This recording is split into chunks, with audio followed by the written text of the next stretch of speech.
The moment Ethan Cole placed his access card on the reception desk and walked away from 7 years of his life, he had no idea that losing everything would be the beginning of something extraordinary. A single father drowning in grief, a ruthless CEO who had forgotten what it meant to be human, and one rainy afternoon that would shatter everything they thought they knew about success, sacrifice, and second chances. This is a story about the courage it takes to fall apart, and the unexpected grace that sometimes catches you when you do. If you're watching from anywhere in the world, drop your city in the comments below so I can see how far this story travels. Hit that like button, and let's dive in together. The rain fell in sheets across the city, turning the streets into rivers of gray that reflected the towering glass buildings like broken mirrors. Inside the headquarters of Tech Vanguard Industries, 43 floors above the chaos below, Ethan Cole stood at his desk for the last time. His hands trembled slightly as he packed the last of his belongings into a weathered cardboard box. 7 years of his life, reduced to a collection of coffee-stained notebooks, a chipped mug that read "World's Best Dad," and a single-framed photograph of his daughter Maya, her gap-toothed smile forever frozen at age 4 before she learned what it meant to lose a mother. The office around him buzzed with the familiar symphony of productivity. Keyboards clicked like rainfall, voices murmured behind glass walls, phones rang with the urgency of deals being made and deadlines being met. But Ethan heard none of it anymore. He was already gone, a ghost walking through a life that no longer fit. "Ethan." The voice cut through his thoughts like a blade. He looked up to find Marcus Chen, his closest friend at the company, standing in the doorway of his cubicle. Marcus's expression was carefully neutral, but his eyes betrayed genuine concern. "You sure about this?" Marcus asked quietly, glancing around to make sure no one was listening. "There's still time to—" "There's no time left," Ethan interrupted, his voice hollow. "That's the whole problem, isn't it? There's never any time." Marcus stepped closer, lowering his voice even further. "Look, I know Alexandra came down hard on you last week, but maybe if you just talked to her, explained what you're dealing with. I tried that 6 months ago." Ethan sealed the box with a piece of tape that made a sound like something tearing. "She looked me straight in the eye and told me that personal circumstances couldn't be an excuse for declining performance, that everyone has problems, but professionals find a way to manage them. She didn't mean—" "Yes, she did." Ethan lifted the box, feeling the weight of everything it represented. "And you know what? Maybe she's right. Maybe I'm just not professional enough, not strong enough, not whatever enough to do what needs to be done here." Marcus's face fell. "That's not what I meant." "I know." Ethan managed a weak smile. "But it's what I mean. I've been running on fumes for 2 years, Marcus. Ever since Sarah died, I've been trying to convince myself I could do it all. Be the perfect father, the dedicated employee, the guy who doesn't fall apart. But I'm failing at all of it, and the only thing that matters is Maya." The mention of his daughter's name caused something to shift in Ethan's expression, a flicker of pain so raw that Marcus had to look away. "She woke up screaming again last night," Ethan continued, his voice barely above a whisper. "4th time this week. She dreams that I'm gone too, that she wakes up and there's nobody there. And when I hold her, when I tell her I'm not going anywhere, do you know what she asks me?" Marcus shook his head.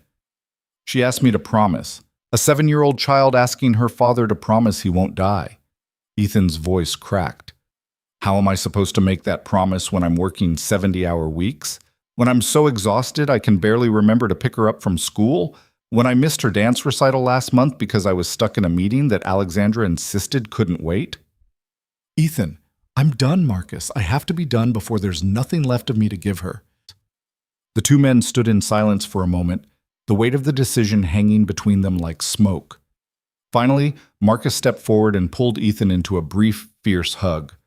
"You're making the right choice," he said, "even if it doesn't feel like it right now." Ethan nodded, not trusting himself to speak. 20 minutes later, he stood at the reception desk on the ground floor. The receptionist, a young woman named Jennifer, who always had a kind word for everyone, looked up at him with confusion. "Mr. Cole, did you forget something?" "No," Ethan said quietly. He reached into his pocket and pulled out his access card, the piece of plastic that had granted him entry to this building every day for 7 years. "I'm just returning this." Jennifer's eyes widened. Oh, I didn't know you were—" She trailed off, clearly uncomfortable. It's okay, Ethan said, placing the card gently on the desk between them. Could you make sure this gets back to HR? Of course. She picked up the card with uncertain fingers, as if it might burn her. Mr. Cole, I just want to say, you were always one of the nice ones. I hope everything works out for you. The simple kindness of her words nearly broke him. Ethan managed to nod his thanks before turning toward the massive glass doors that led to the street. As he pushed through them, the rain hit him like a wall. He hadn't brought an umbrella, hadn't thought that far ahead. The cold water soaked through his shirt within seconds, plastering his hair to his forehead and running down his face like tears he refused to shed. The box in his arms grew heavy with absorbed moisture. Somewhere in the back of his mind, Ethan worried about the photograph of Maya getting damaged, but he couldn't make himself move faster. Each step away from the building felt like walking through concrete. This was it. The moment everything changed. No more steady paycheck, no more health insurance, no more retirement contributions or professional network or clear path forward. Just him, a traumatized 7-year-old, and the rapidly dwindling savings account that stood between them and complete disaster. The rational part of his brain screamed that he'd made a terrible mistake, that he should turn around right now, go back inside and beg for his job back. That pride was a luxury he couldn't afford. But the part of him that had watched his daughter's light dim over the past 2 years, that had seen the way she flinched every time his phone rang, that had held her trembling body through countless nightmares, that part knew he'd already stayed too long. Ethan made it 3 blocks before he had to stop and set the box down on a bus shelter bench. His arms ached. His chest ached. Everything ached. He pulled out his phone with wet, shaking fingers and called the one person who would understand. Ethan? His sister Caroline's voice was bright with surprise. Hey, I wasn't expecting... What's wrong? Of course she could tell. They'd always been able to read each other that way. I quit, he said simply. Silence on the other end. Then, you quit your job? Yeah. Tech Vanguard. The job you've had for 7 years. The one that pays all your bills and provides Maya's health insurance. That's the one. More silence. Ethan could practically hear his sister's mind racing, trying to decide whether to be supportive or practical. Okay, she said finally. Okay, are you okay? No. The honesty felt like releasing a pressure valve. No, I'm really not okay. But I couldn't do it anymore, Caro. I just couldn't. Where are you right now? Bus shelter on 7th Avenue, soaking wet, probably looking like a complete disaster. Stay there. I'm coming to get you. You don't have to... Ethan Michael Colt. You just quit your job in the middle of a rainstorm with a 7-year-old daughter at home. I'm absolutely coming to get you. Do not move. She hung up before he could argue. Ethan sat down on the bench next to his soggy box of belongings and watched the rain pour down around him. Across the street, people rushed past with umbrellas and purpose, all of them heading somewhere important, all of them part of the machinery of the world in a way he no longer was. For the first time in 2 years, Ethan allowed himself to feel the full weight of his exhaustion.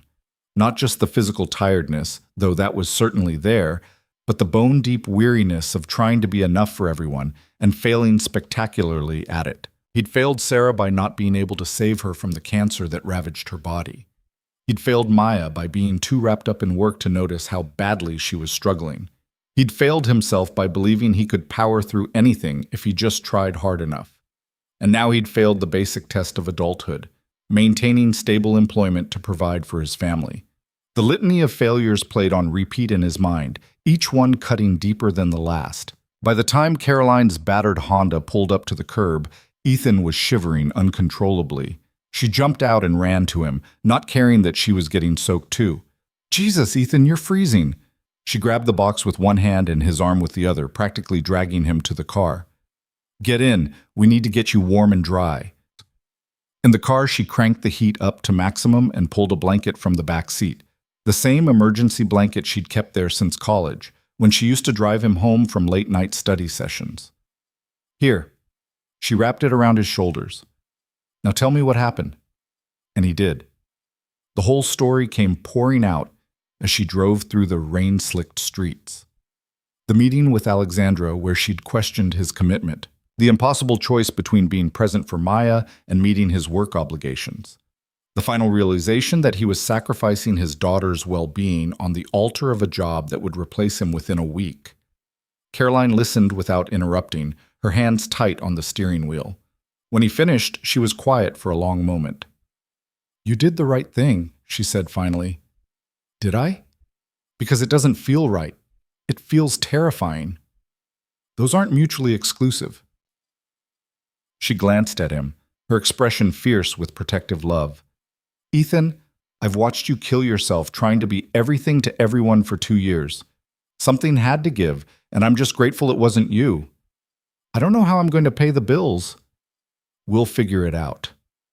"I don't know how I'm going to explain this to Maya." "You'll tell her the truth, that sometimes the bravest thing a person can do is admit when something isn't working." "I don't know how to do any of this, Caro." "I know."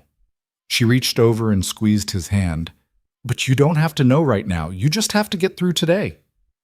They picked up Maya from after-school care, and Ethan braced himself for questions. But his daughter just threw herself into his arms with her usual enthusiasm, chattering about a project they were doing in art class. "We're making family trees," she announced as Caroline drove them home. "Mrs. Peterson says we have to draw everyone in our family and write something special about them." Ethan's heart clenched. "That sounds like a great project, sweetheart." "I'm going to draw you and me and Aunt Caroline," Maya counted on her fingers. "And Mommy, because Mrs. Peterson says we can include people who are in heaven too. Is that okay, Daddy?" "That's perfect," Ethan managed, his voice thick. "Oot." That night, after Maya had fallen asleep clutching her favorite stuffed elephant, Ethan sat at his kitchen table and stared at the stack of bills that seemed to mock him with their official letterheads and due dates. Mortgage, $1,847. Utilities, $243. Car payment, $312. Student loans, $428. Groceries, $600, if he was careful. Gas, $120. Maya's therapy, $200, with insurance he no longer had. The number swam before his eyes. He had maybe $8,000 in savings. 2 months, if he was incredibly careful. 3, if he was willing to let some things slide. He opened his laptop and started searching for job postings, but every listing seemed to require either skills he didn't have or a time commitment he couldn't make. The positions that offered flexibility paid barely above minimum wage. The ones that paid decently demanded the same brutal hours he'd just escaped. It was past midnight when he finally closed the computer in defeat. In the darkness of his modest living room, surrounded by Maya's drawings taped to the walls and the remnants of a life he and Sarah had built together, Ethan allowed himself a moment of complete honesty. He had no idea what he was going to do. No plan, no backup, no safety net, just hope. Thin and fragile as spider silk, that somehow, some way, things would work out. It would have to be enough. By Mint. Meanwhile, across the city, in a penthouse office that overlooked the glittering skyline, Alexandra Whitmore stood at her window and watched the rain fall. She'd been standing there for over an hour, ever since her assistant had quietly informed her that Ethan Cole had submitted his resignation and left the building. Alexandra prided herself on not being the kind of CEO who lost sleep over employee turnover. People came and went. That was the nature of business. If someone couldn't handle the demands of the job, it was better for everyone if they moved on. But something about Ethan's departure sat wrong with her. She thought about the man she'd hired 7 years ago, bright, enthusiastic, brimming with ideas and energy. He'd been one of her best strategic analysts, someone she'd actually considered grooming for a leadership position. And then his wife had died, and everything had changed. At first, Alexandra had been sympathetic. She'd approved his bereavement leave, sent flowers, even attended the memorial service. She understood grief more than most people realized. But as the months stretched on and Ethan's performance continued to decline, her sympathy had hardened into frustration. Everyone dealt with loss. Everyone had personal problems. What separated successful people from everyone else was the ability to compartmentalize, to not let personal issues interfere with professional obligations. Or at least that's what Alexandra had always told herself. She turned away from the window and walked to her desk, where Ethan's personnel file still lay open. She'd been reviewing it earlier, trying to understand what had gone wrong, where she'd miscalculated. The file painted a clear picture: excellent reviews for the first 5 years, then a sharp decline. Missed deadlines, reduced output, increasingly frequent absences. On paper, it looked like someone who'd simply stopped trying. But Alexandra found herself turning back to the earlier pages, to the performance reviews where supervisors had praised Ethan's creativity, his dedication, his ability to see problems from unique angles. One review, written 4 years ago, caught her eye.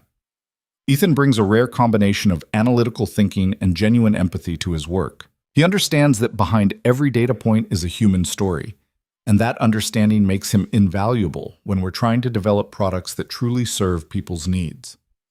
Empathy. Alexandra sat down slowly, the word echoing in her mind. When was the last time she'd approached a personnel issue with empathy? When was the last time she'd tried to understand the human story behind the declining performance metrics? She thought about the meeting she'd had with Ethan the previous week. She'd called him into her office, presented him with data showing his productivity had fallen by 32% over the past 18 months, and asked him directly if he was still committed to his position at Tech Vanguard. He'd looked at her with eyes that held so much exhaustion it should have been visible from space, and he'd said quietly, "I'm trying my best." And she'd responded, "I need to know if your best is good enough for this company." The words had been designed to motivate, to push him to rise to the challenge. Instead, they'd apparently convinced him to walk away. Alexandra closed the file and rubbed her temples. She had a company to run, hundreds of employees depending on her leadership, investors expecting results. She couldn't afford to second-guess every personnel decision. But she also couldn't shake the image of Ethan's face in that meeting, the look of a man who was drowning and had just realized no one was going to throw him a life preserver. Her phone buzzed. A text from her assistant. Reminder, board meeting tomorrow at 9 a.m. They'll want an update on the Q3 initiatives. Alexandra dismissed the notification and returned to the window. The rain had finally started to slow, leaving the city washed clean and gleaming. Somewhere out there, Ethan Cole was beginning the first night of his uncertain future. And for reasons she couldn't quite name, Alexandra found herself hoping he'd land on his feet. The next week crawled by in a haze of rejection and mounting anxiety. Ethan applied to 43 positions in 7 days. He received 3 automated responses thanking him for his interest, 2 immediate rejections citing overqualification, and 38 instances of complete silence. The ones that did respond wanted him to start immediately, work long hours, travel frequently. None of them seemed to understand that single father with primary custody meant he couldn't just drop everything for an overnight business trip or stay until 8 p.m. every night. By day 5, he'd started looking at positions that paid half what he'd been making at Tech Vanguard.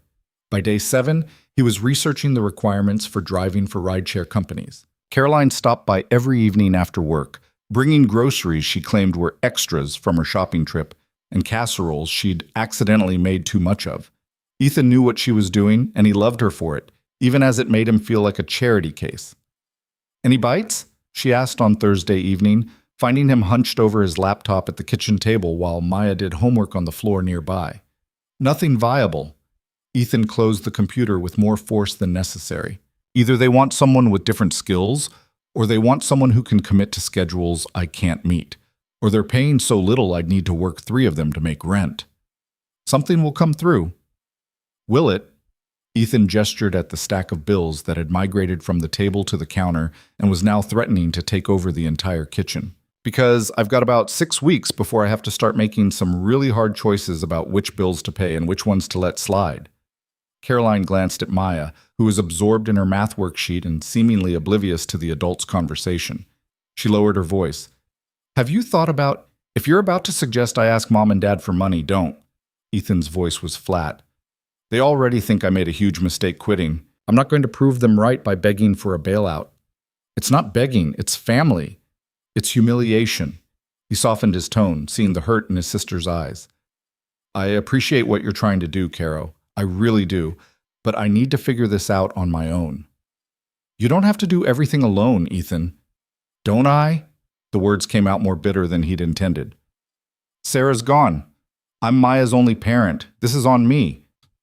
Caroline opened her mouth to argue, then seemed to think better of it. Instead, she reached over and squeezed his shoulder. Okay, but when you're ready to accept help, you know where to find me. After she left, Ethan made dinner, pasta again, because it was cheap and filling and Maya would actually eat it. They sat at the table together, and he listened to her talk about her day with the kind of focused attention he'd never been able to give her when he was working 70-hour weeks. And then Noah said his family is going to Disney World for Christmas, Maya said, around a mouthful of spaghetti. Have you ever been to Disney World, Daddy? Once, when I was about your age. Did you meet Mickey Mouse? I did. Was it magical? Ethan looked at his daughter's hopeful face and felt his heart crack a little.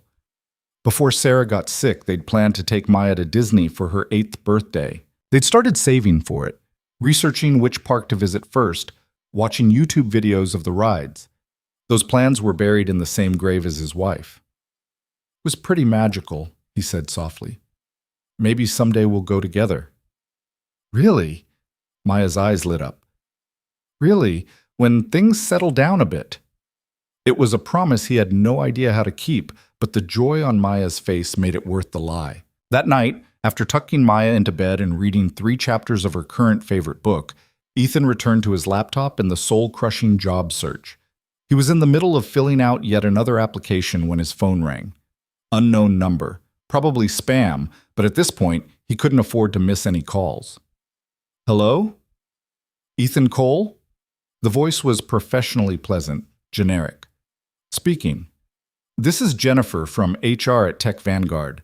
I'm calling about some paperwork we need you to come in and sign regarding your departure. Ethan's stomach dropped. The last thing he wanted was to step foot in that building again. Can't you email it to me? I can sign electronically. Unfortunately, these particular documents require wet signatures. It won't take long. Would tomorrow at 2 p.m. work for you? He wanted to say no. Wanted to tell her to mail the damn papers or shove them through a shredder. But he'd worked in corporate America long enough to know that unfinished HR paperwork had a way of causing problems down the line. Fine. 2 p.m. tomorrow. Excellent. I'll let the front desk know you're expected. Have a good evening, Mr. Cole. She hung up before he could respond. Ethan stared at his phone, dreading the thought of walking back into that building. Of facing the people who'd watched him fall apart. Of confirming that he'd really thrown away everything he'd worked for. But he'd survived worse. He'd survived watching his wife waste away in a hospital bed.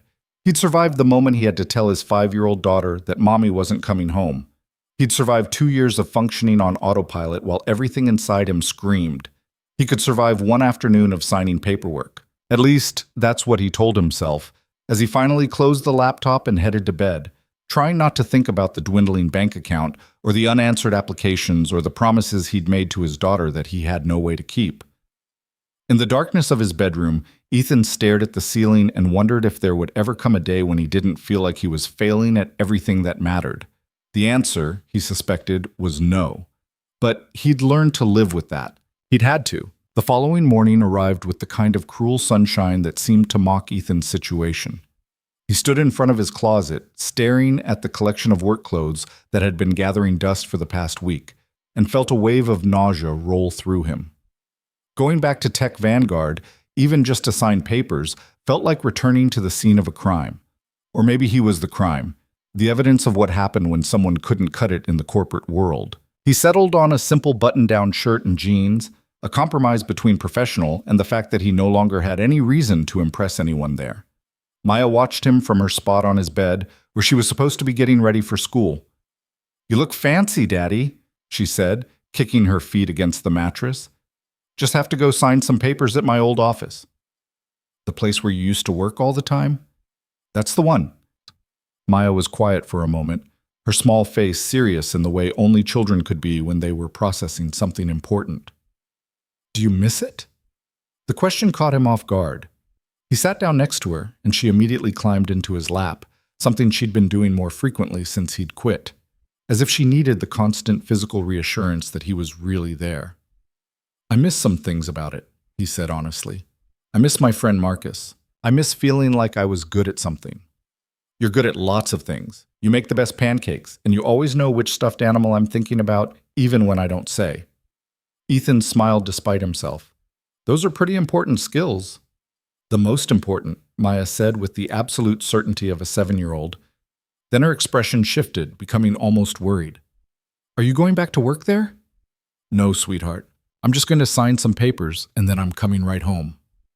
Promise? The word hit him like a fist. She asked him to promise everything now, that he'd pick her up on time, that he wouldn't be late for dinner, that he'd be there when she woke up. Each promise was a small brick in the wall she was building against her worst fear. I promise, he said, holding her tight. I'll be back before you even get home from school. After dropping Maya off, taking the time to walk her all the way to her classroom door, something he'd rarely been able to do when he was working, Ethan drove across the city to Tech Vanguard's headquarters. The building loomed against the blue sky like a monument to everything he'd lost. He sat in the parking lot for 10 minutes, hands gripping the steering wheel, trying to summon the courage to go inside. Through the glass walls, he could see people moving purposefully through the lobby, all of them part of something he no longer belonged to. Finally, at 1:58 p.m., he forced himself out of the car. The lobby was exactly as he remembered, all sleek surfaces and ambient lighting designed to make visitors feel impressed and slightly intimidated. Jennifer at the reception desk looked up as he approached, and her professional smile flickered into something more genuine. Mr. Cole, right on time. She typed something into her computer.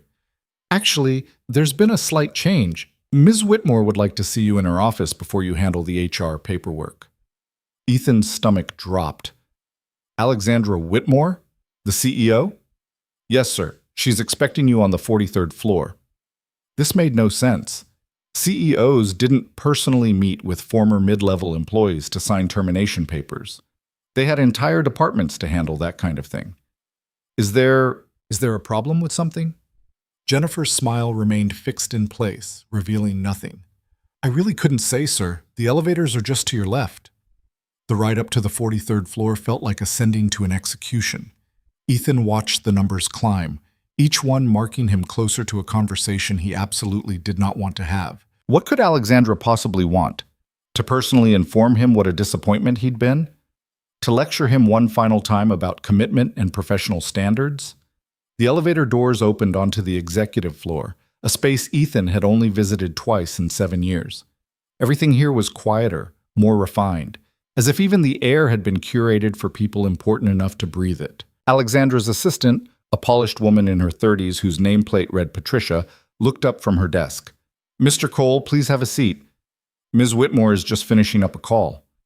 Ethan sat in one of the absurdly comfortable chairs that probably cost more than his monthly mortgage payment and tried to stop his leg from bouncing nervously.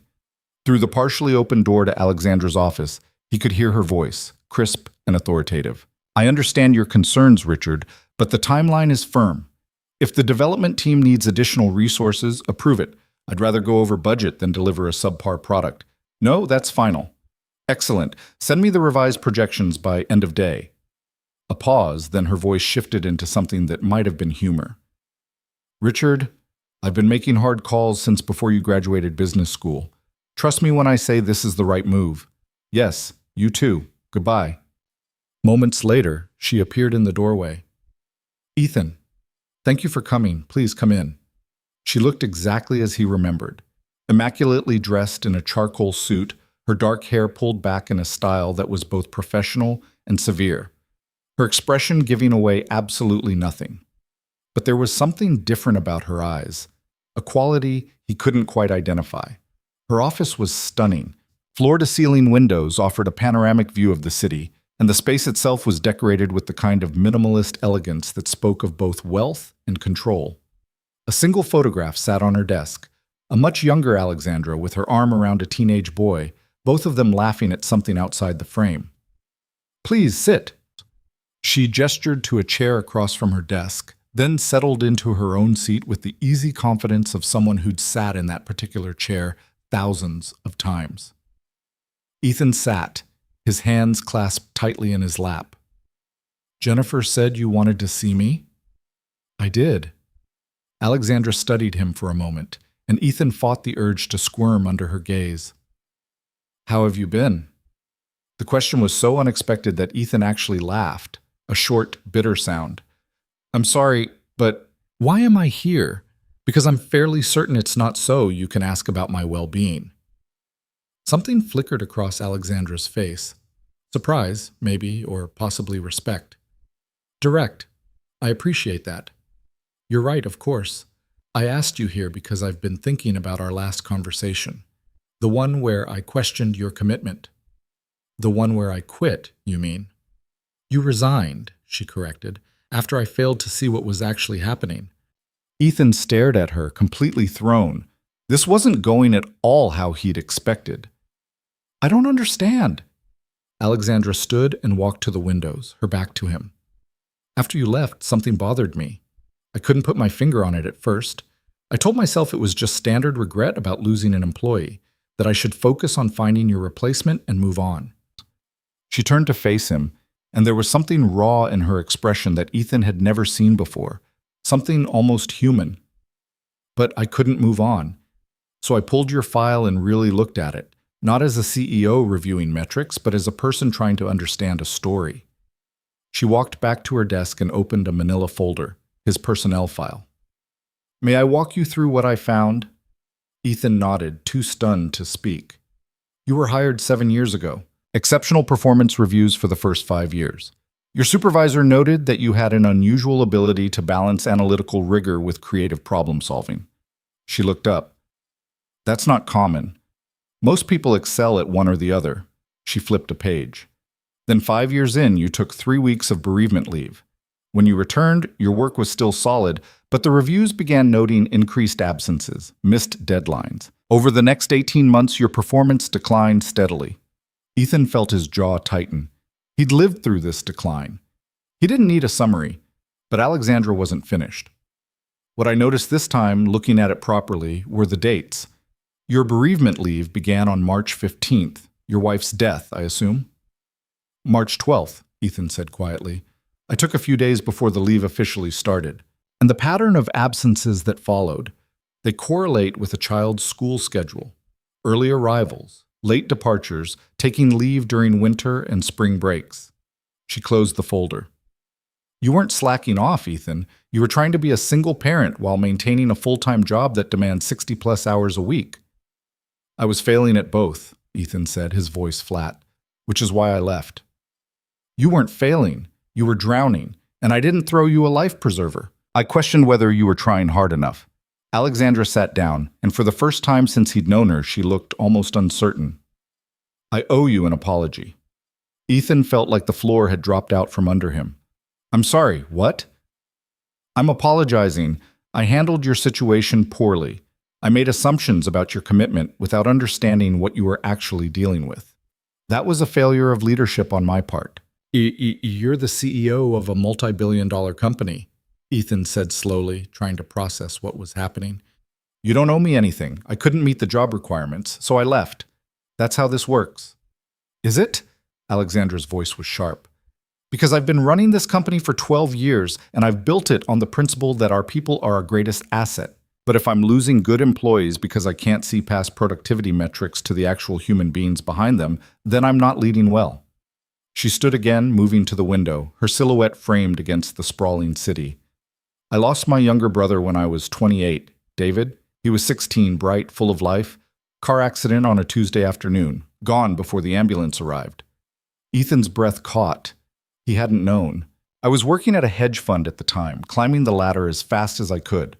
When David died, I took exactly 1 week off. Then I came back and threw myself into work harder than ever. 80-hour weeks, weekends, holidays. I told myself I was honoring his memory by being successful, by not letting his death derail my life. She turned back to face him. But the truth is, I was running. From the grief, from my family, from everything that reminded me of what I'd lost. Work became my fortress. And over the years, I convinced myself that's what strength looked like. The ability to compartmentalize, to function despite personal tragedy. That's what everyone says, Ethan said. Keep calm and carry on. Don't let them see you sweat. The show must go on. Yes, and it's complete bullshit. The profanity sounded strange coming from her, almost liberating. Because 20 years later, I'm the CEO of a successful company, and I haven't had a meaningful relationship in a decade. I see my parents twice a year. I can't remember the last time I did something just because it made me happy rather than because it advanced my career. She walked back to her desk and picked up the framed photograph. This was taken 6 months before David died. We were at our family's lake house. He just pulled off some ridiculous water ski trick and was so proud of himself. I barely remember this day because I spent most of it on my phone, dealing with work emails. Alexandra set the photo down gently. I built my entire life on the belief that work was the answer, that success could fill the void. And when I saw you struggling, I projected that belief onto you. I thought if I pushed you hard enough, you'd find the same salvation in work that I thought I'd found. But I didn't, Ethan said softly. No, because you made a different choice. You chose your daughter over your career. You chose presence over productivity. And instead of recognizing that as strength, I saw it as weakness. The office fell silent except for the quiet hum of the city below. Ethan didn't know what to say. This conversation had veered so far from what he'd expected that he felt like he was in a different building entirely. "Why are you telling me this?" he finally asked. Alexandra met his eyes directly. "Because I want to offer you a different kind of position, one designed around the life you need to live, not the life I think you should live." "I don't understand." She returned to her chair, and suddenly the uncertain woman was gone, replaced by the decisive CEO. Tech Vanguard is launching a new division focused on long-term strategic development. Instead of the constant sprint of quarterly deliverables, this team will work on 18-month to 2-year projects. Major initiatives that require deep thinking rather than rapid execution. She pulled out a document and slid it across the desk. "I want you to head that team. Remote work, flexible hours, deliverables-based rather than time-based. You'd report directly to me, meet in person once a month, and otherwise work from wherever you need to be. The salary is 15% less than what you were making, but the benefits package is better, and there's an education fund for Maya." Ethan stared at the document without picking it up. "This doesn't make any sense. You're offering me a promotion after I quit?" "I'm offering you a role that plays to your actual strengths while acknowledging your actual life. You're one of the best strategic thinkers I've ever worked with, Ethan. The projects you developed in your first 5 years here generated millions in revenue. But you can't think strategically when you're constantly putting out fires and working 60-hour weeks. There are probably 100 people who could do this job without the complications I bring. Maybe. But they're not who I want. I want someone who understands that business decisions affect real people with real lives. Someone who won't lose sight of the human element in pursuit of the bottom line." She leaned forward. "I want someone who had the courage to walk away when the cost became too high, because that kind of integrity is exactly what this role needs." Ethan finally picked up the document, his hands trembling slightly. The title read Director of Strategic Development. The salary was more than enough to cover his bills with room to spare. The benefits included health insurance, education assistance, and something called family support services. "What's this?" He pointed to the last item. "Something new I'm implementing across the company. Child care assistance, emergency backup care, counseling services, educational support, the kind of infrastructure that helps employees actually manage their lives instead of just surviving them. Because of me? Because of a lot of people like you who've been struggling in silence. You were just the one who finally made me see it." Alexandra's voice softened. "I can't give you back the time you lost, Ethan. I can't undo the stress of the last 2 years. But I can offer you a path forward that doesn't require you to sacrifice your daughter on the altar of your career." Ethan read through the document again, looking for the catch. This was too good, too perfect.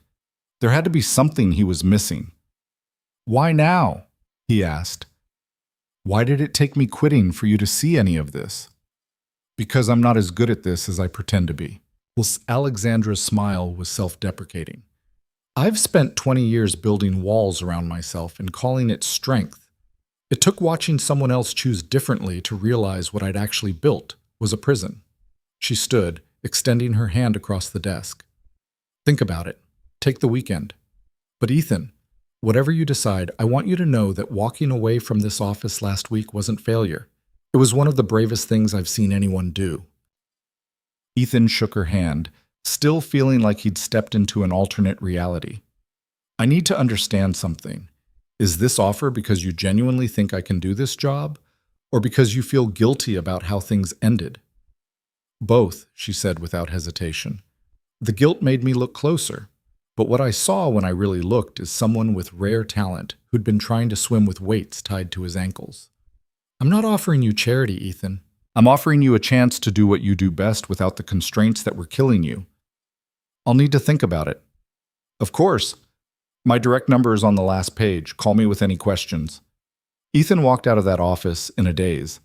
The HR paperwork that had been the ostensible reason for his visit was handled in 15 minutes by a different Jennifer, this one from actual HR, who seemed completely unaware of the bombshell that had just been dropped in his lap. He made it to his car before the shaking started. Ethan sat behind the wheel, staring at the document Alexandra had given him, and felt tears stream down his face. Not sad tears, not happy tears, just the overwhelming emotional release of a man who'd been holding himself together with duct tape and pure will for too long. A job. A real job with flexibility and benefits and salary enough to support his family. After a week of terror and rejection and slowly mounting panic, someone was offering him exactly what he needed. It felt like a miracle. It felt like a trap. It felt like both at once, and Ethan had no idea which instinct to trust. He drove home on autopilot, his mind spinning through possibilities and doubts in equal measure. By the time he pulled into his driveway, he'd talked himself into accepting the offer 3 times and talked himself out of it twice. Caroline was waiting on his front porch, looking concerned. "You were supposed to text me when you were done. I was about to send out a search party." "Sorry, lost track of time." He climbed out of the car, still clutching the job offer. "What's that?" "The reason I'm losing my mind." He explained everything over coffee at his kitchen table. Alexandra's apology, the story about her brother, the impossible job offer that seemed designed specifically for him. Caroline listened without interrupting, her expression shifting from shock to hope to cautious skepticism. When he finished, she was quiet for a long moment. "So, what's the problem?" she finally asked. "This sounds perfect." "That's the problem. It's too perfect. Things don't work out like this, Caro. You don't quit your job in a dramatic gesture and then get offered an even better position a week later. That's not how real life works." "Maybe it is. Maybe you just haven't seen it happen before. Or maybe this is Alexandra trying to assuage her guilt by creating a position that'll quietly disappear in 6 months, and I'll be out of a job again, except this time I'll have turned down all the other opportunities I could have been pursuing." Caroline reached across the table and grabbed his hands, forcing him to look at her. "Listen to me, Ethan Michael Cole. For 2 years, I have watched you run yourself into the ground trying to do the impossible. For 2 years, you've been waiting for the other shoe to drop, for everything to fall apart, for the universe to confirm that you're not allowed to have good things because Sarah died, and somehow that means you need to suffer forever. That's not... Yes, it is. And I get it. Trauma makes us expect disaster. But what if this isn't disaster? What if this is just a decent person trying to do something right after realizing she did something wrong? She's a CEO, Caro. CEOs don't create positions out of guilt. Maybe not, but they do create positions when they recognize talent they don't want to lose." Caroline squeezed his hands. "Read that offer again, really read it. Does it sound like charity, or does it sound like a job description?" Ethan pulled out the document and forced himself to read it objectively. The responsibilities were substantial: developing long-term growth strategies, identifying emerging markets, building frameworks for sustainable innovation. It was complex work that would require every bit of his analytical ability. "It's a real job," he admitted, "with real expectations and real accountability, which means if she didn't think you could do it, she wouldn't offer it. Alexandra Whitmore didn't build a billion-dollar company by making emotional hiring decisions. So you think I should take it? I think you should stop looking for reasons to say no and ask yourself what you actually want." What did he want? The answer should have been simple. But Ethan had spent so long in survival mode that he'd forgotten how to think beyond the next immediate crisis. "I want Maya to be okay," he said finally. "I want to give her a stable life. I want to be present for her, not just physically there, but actually present." "Can this job give you that?" "On paper, yes. Flexible hours, remote work, deliverables instead of FaceTime. It's designed for exactly what I need." "Then what are you afraid of?" The question hit him like a punch. What was he afraid of? Failure, obviously. Taking the job and proving that he couldn't handle it, letting Alexandra down. letting Maya down, letting himself down. But underneath all that was something deeper, the fear of hope.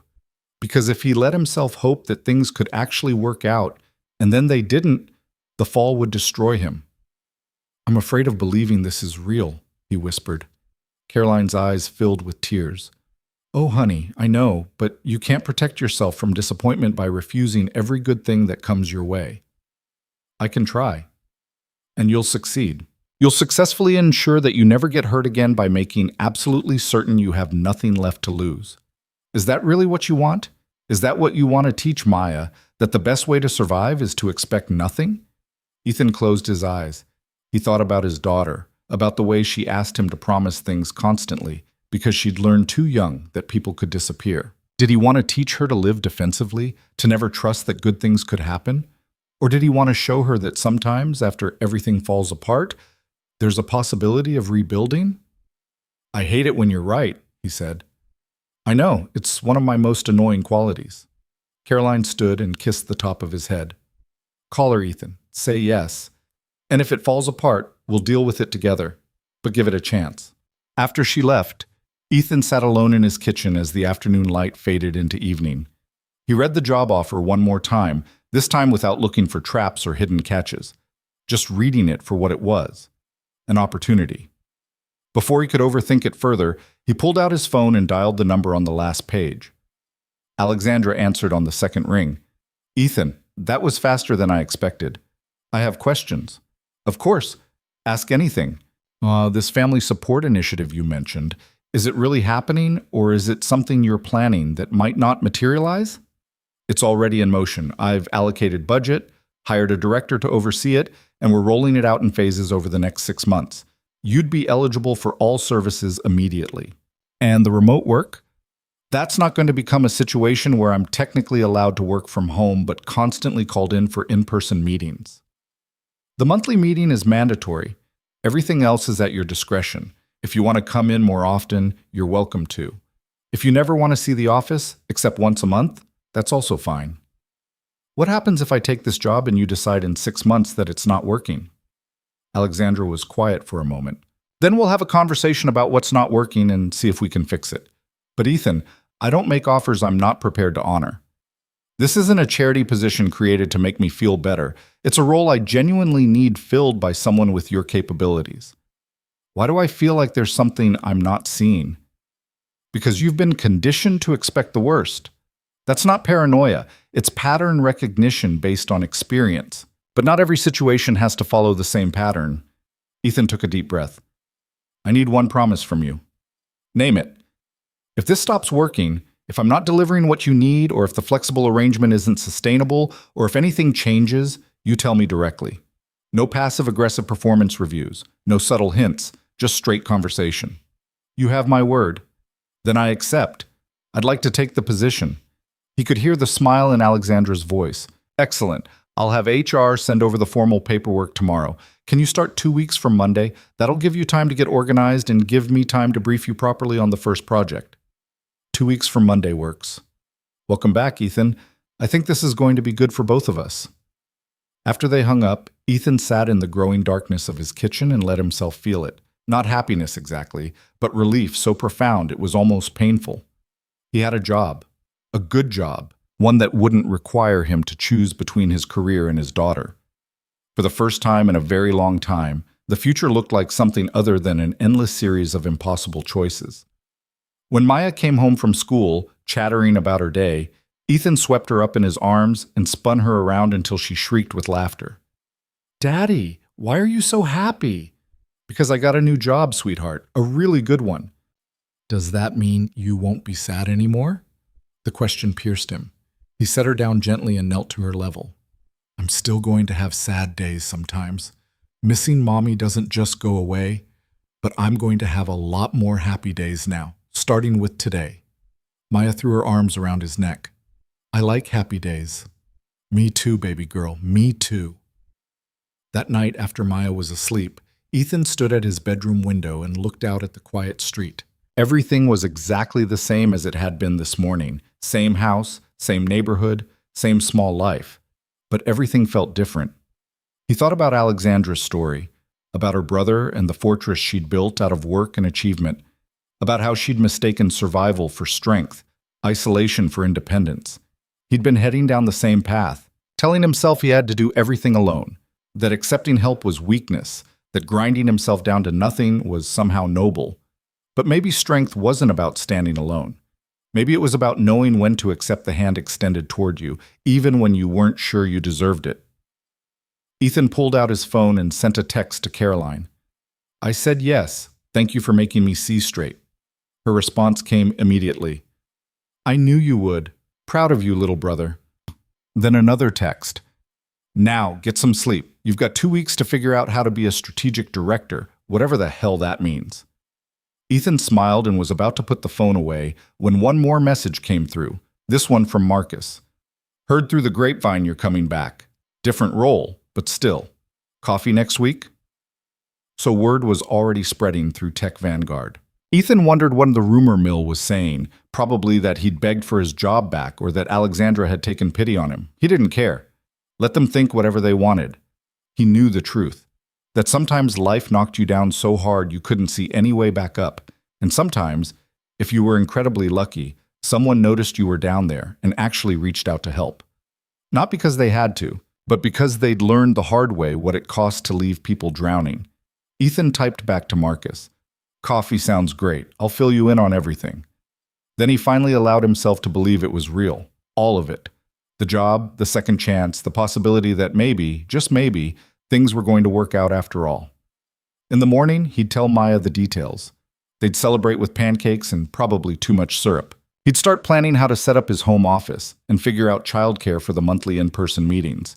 But tonight, he just stood at the window and felt the weight he'd been carrying begin to lift. Not all the way. He was still a widower raising a traumatized child, still someone learning to navigate single parenthood, still scared of 1,000 things he couldn't control. But for the first time in 2 years, he wasn't also terrified about how to pay next month's bills. And that was enough. With the news over breakfast, and she'd responded by insisting they needed a celebration meal, which apparently meant breakfast food at 7 in the morning, despite the fact that it was Saturday. "So you're going back to work, but you're staying home?" Maya asked around a mouthful of pancake, her logic trying to reconcile two seemingly contradictory facts. "Sort of. I'll have an office here, in the spare room, and I'll go into the big building once a month for meetings, but mostly I'll be here, working while you're at school and done by the time you get home." "Every day?" "Most days. Some days I might need to work a little longer, but not like before." Maya considered this, her small face serious. Then she reached across the table and grabbed his hand with her syrup-sticky fingers. "Will you still walk me to school?" "Every single morning. And read me stories at bedtime?" "As many as you want. Even the long ones? Especially the long ones." She nodded, satisfied with these assurances, and returned her attention to drowning her pancakes in more syrup. Ethan watched her and felt something in his chest unclench. This was what Alexandra had offered him. Not just a job, but the ability to make promises to his daughter and actually keep them. The next 2 weeks passed in a blur of preparation. Ethan transformed the spare room, which had been serving as a catch-all storage space, into a functional home office. Caroline helped him paint the walls a calm blue-gray and install shelves for the books and files he'd need. Marcus stopped by one evening with his old ergonomic chair from Tech Vanguard, claiming he'd upgraded and would have thrown it out otherwise, though Ethan suspected that was a lie designed to spare his pride. "So you're really doing this," Marcus said, helping him set up the desk they'd bought from a secondhand furniture store. "Coming back to the madhouse." "Different wing of the madhouse, apparently." "Still, I didn't think I'd see you in that building again." Marcus tested the stability of the desk, then nodded approval. "How are you feeling about it?"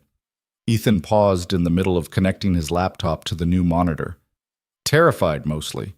What if I can't deliver? What if this whole thing falls apart in 3 months and I'm back to square one, except now I've burned through what little savings I have left? And what if it works out exactly like it's supposed to?" "It seems statistically unlikely," Marcus laughed. "Man, you really did get beaten down, didn't you?" The old Ethan wouldn't have hesitated for a second. He'd have seen the opportunity and grabbed it with both hands. The old Ethan had a wife and a stable life and didn't know how fast everything could disintegrate. Fair point. Marcus sat on the edge of the desk. But the old Ethan also didn't have Alexandra Whitmore personally invested in his success. You know what the rumor mill is saying? I'm afraid to ask. That she created this entire division specifically because she realized she'd screwed up with you. That the Family Support Initiative exists because you walking out made her take a hard look at how the company treats people with actual lives outside of work. Ethan felt his face heat. That's ridiculous. I'm not that important. Maybe not. Or maybe you were just the catalyst for something she'd been thinking about anyway. Either way, you've got the CEO herself making sure this works. That's not nothing. After Marcus left, Ethan stood in his new office and tried to imagine himself working here every day. The room was small but efficient, with a window that looked out onto the backyard where Maya's plastic slide sat surrounded by weeds he kept meaning to pull. It wasn't impressive or sophisticated, but it was his. His first official day arrived with the kind of anxiety that made Ethan's hand shake as he poured his coffee. Maya noticed because she noticed everything now. Are you nervous, Daddy? A little bit. About your new job? Yeah. She came over and hugged his waist, her head barely reaching his ribs. You're going to be great. You're the smartest daddy in the whole world. You might be biased. Nope. It's a fact. I checked. He walked her to school as promised, then returned home to face his new office with the kind of trepidation usually reserved for dental procedures. At exactly 8:30, his laptop chimed with an incoming video call from Alexandra. Her face appeared on screen, and she was smiling, a real smile, not the professional one he was used to seeing. Good morning, Ethan. Welcome to your first day. How's the home office setup? Functional. Not as fancy as the 43rd floor, but it has a better view of the weeds in my backyard. She laughed. I'm sure it's perfect. Ready to dive in? For the next 2 hours, Alexandra walked him through his first major project, developing a comprehensive strategy for Tech Vanguard to enter the sustainable technology market. The scope was massive, requiring analysis of emerging trends, competitive landscape assessment, potential partnership opportunities, and long-term revenue projections. This is easily 6 months of work, Ethan said, his mind already organizing the project into phases. I'm giving you 8 months. Quality over speed. I want you to think deeply about this, not just deliver the first viable strategy you can piece together. And I'm leading this alone? You'll have access to our research team for data collection, and you can pull in consultants as needed. But the strategic thinking is yours. That's what I'm paying you for, your brain, not your ability to manage a team or sit in meetings. After they hung up, Ethan sat staring at the project brief she'd sent over. It was substantial, complex, and exactly the kind of work he'd loved in his early years at Tech Vanguard, before the grief and exhaustion had turned every task into an insurmountable obstacle. He opened a blank document and started outlining his approach. The words came slowly at first, rusty from disuse, but gradually, like a muscle remembering its purpose, his analytical mind began to engage. He mapped out research phases, identified key questions that needed answering, sketched preliminary frameworks for evaluating opportunities. When the alarm on his phone went off at 3 o'clock, his reminder to stop work and prepare for Maya's arrival home, Ethan looked up in genuine surprise. 5.5 hours had passed in what felt like minutes. He'd been so absorbed in the work that he'd forgotten to be anxious about whether he could do it. That evening, Caroline called to check in. How was day one of the new career? Surprisingly good, actually. The project is massive, but it's interesting. The kind of thing I used to love working on. Used to? Still love, apparently. I got lost in it today. In a good way. That's wonderful, Ethan. See? You were worried for nothing. It's been one day, Carol. Let's not start celebrating yet. But despite his caution, Ethan went to bed that night feeling something he hadn't felt in years, professional satisfaction. The sense that he'd spent his day doing something worthwhile that also used his actual skills. The first month passed in a rhythm that gradually became routine. Ethan worked while Maya was at school, stopped at 3 to be present for her afternoon, and occasionally logged back on after her bedtime if he wanted to finish a thought. The flexibility was strange at first. He kept expecting someone to question why he wasn't online at specific times or demand he attend meetings on short notice. But Alexandra had been true to her word. She checked in once a week via video call to discuss his progress, offered feedback that was direct but constructive, and otherwise left him alone to work. The monthly in-person meeting at headquarters was scheduled well in advance, allowing him to arrange childcare with Caroline without panic. The other employees in the Strategic Development Division, there were eventually 3 others hired to work on different long-term projects, communicated primarily through email and occasional video conferences. No one seemed bothered by the remote arrangement or treated it as unusual. It was during his second monthly in-person meeting that Ethan got his first real glimpse of how much had changed at Tech Vanguard. He arrived at 9 for his 10 o'clock meeting with Alexandra and decided to grab coffee from the employee break room on the 10th floor where his old team had been located. Marcus had mentioned meeting him there, and Ethan was curious to see familiar faces. The break room had been renovated since he'd left. Where there had once been a single coffee maker and a refrigerator that constantly smelled faintly of old leftovers, there was now a full cafe setup with an espresso machine, comfortable seating areas, and a wall of windows overlooking the city. Marcus spotted him first. "Ethan, man, you actually showed up in person. I was starting to think you'd become a myth." "Very funny. This place looks completely different. Part of the great Tech Vanguard reformation. You heard about the family support initiatives? I'm using them, remember? Childcare assistance has been a lifesaver." "Right. But there's more now. They added backup emergency care, extended parental leave, flexible scheduling for anyone who needs it. And get this, they hired someone whose entire job is helping employees navigate work-life balance issues." A woman Ethan didn't recognize joined them, holding a coffee that looked more like dessert. "Are you Ethan Cole?" Yes?" She extended her hand. "Jennifer Park. I'm on the HR team handling the new family support programs. I've heard a lot about you." "That sounds ominous." "Actually, it's all good. You're kind of legendary in our department, the person whose situation made Ms. Whitmore realize we needed to completely overhaul how we support employees. Half the programs we're implementing came directly from examining what would have helped in your case." Ethan felt his face flush. "I don't know if I'm comfortable being the poster child for corporate dysfunction." Jennifer laughed. "Think of yourself more as the catalyst for positive change. The feedback we're getting from employees has been overwhelmingly positive. People are actually talking about their lives outside of work now, without fear of being seen as uncommitted." After she left, Marcus elbowed him gently. "See, you're a revolutionary. Who knew that quitting in a rainstorm would spark a corporate culture shift?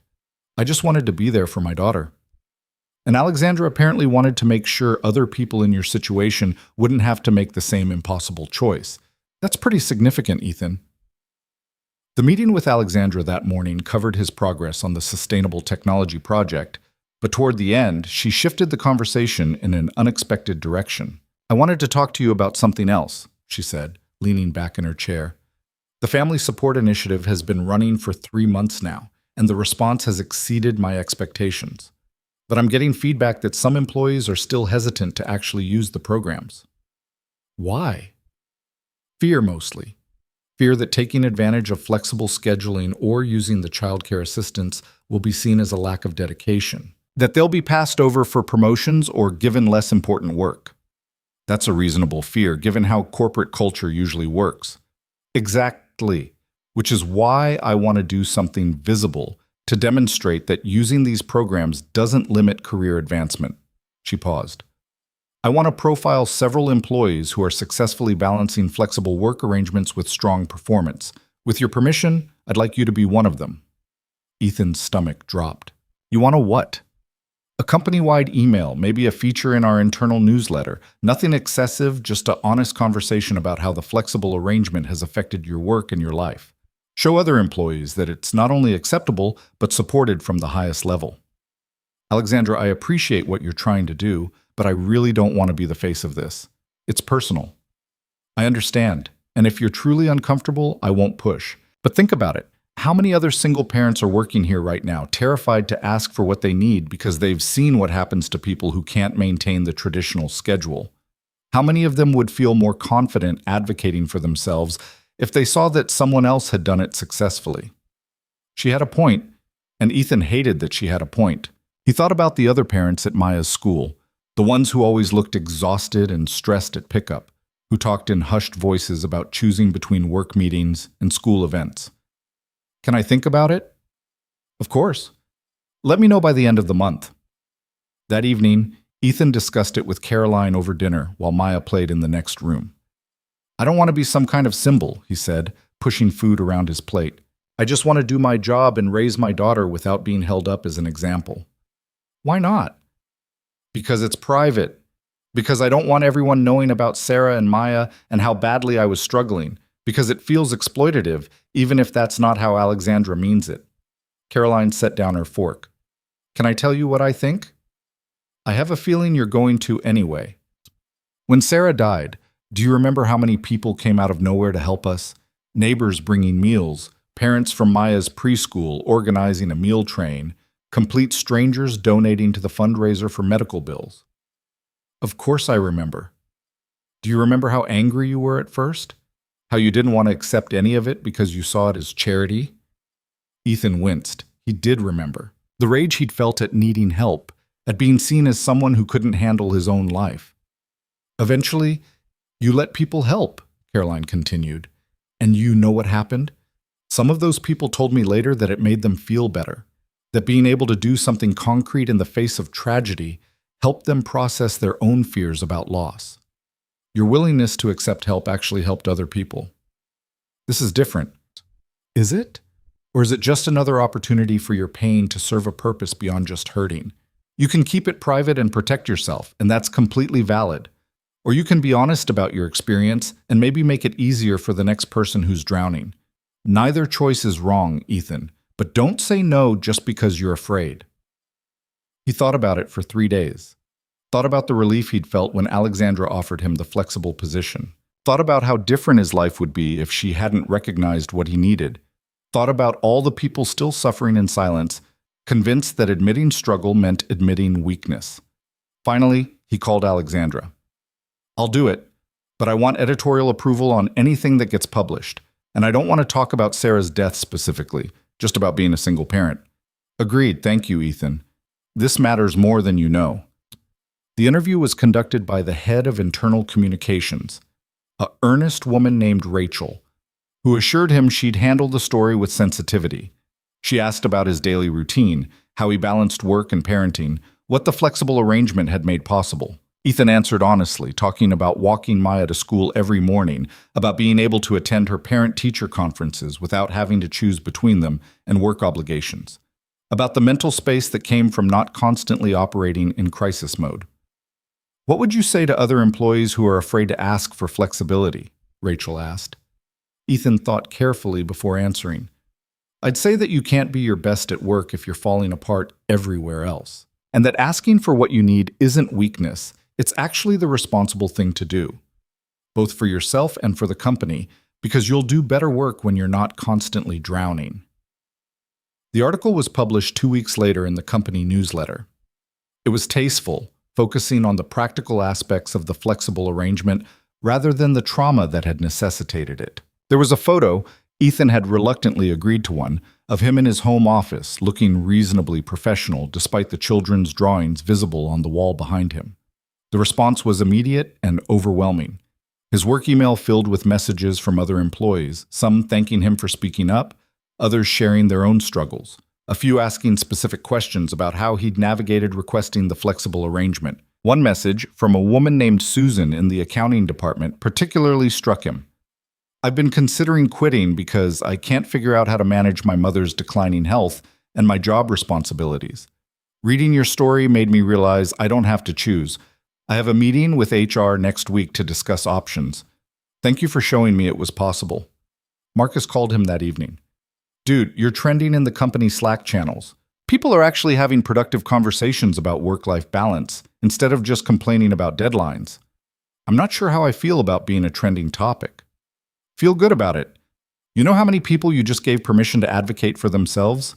That's not nothing. But the most unexpected response came 3 days after the article published, when Ethan's laptop chimed with a video call request from an internal number he didn't recognize. A man appeared on screen, mid-40s, wearing glasses, looking nervous. Hi, I'm David Chen. I work in product development. I hope it's okay that I'm calling you directly. I got your contact from the company directory. It's fine. What can I help you with? I read your article about the flexible arrangement. David paused, seeming to gather courage. My son has autism. He's 8.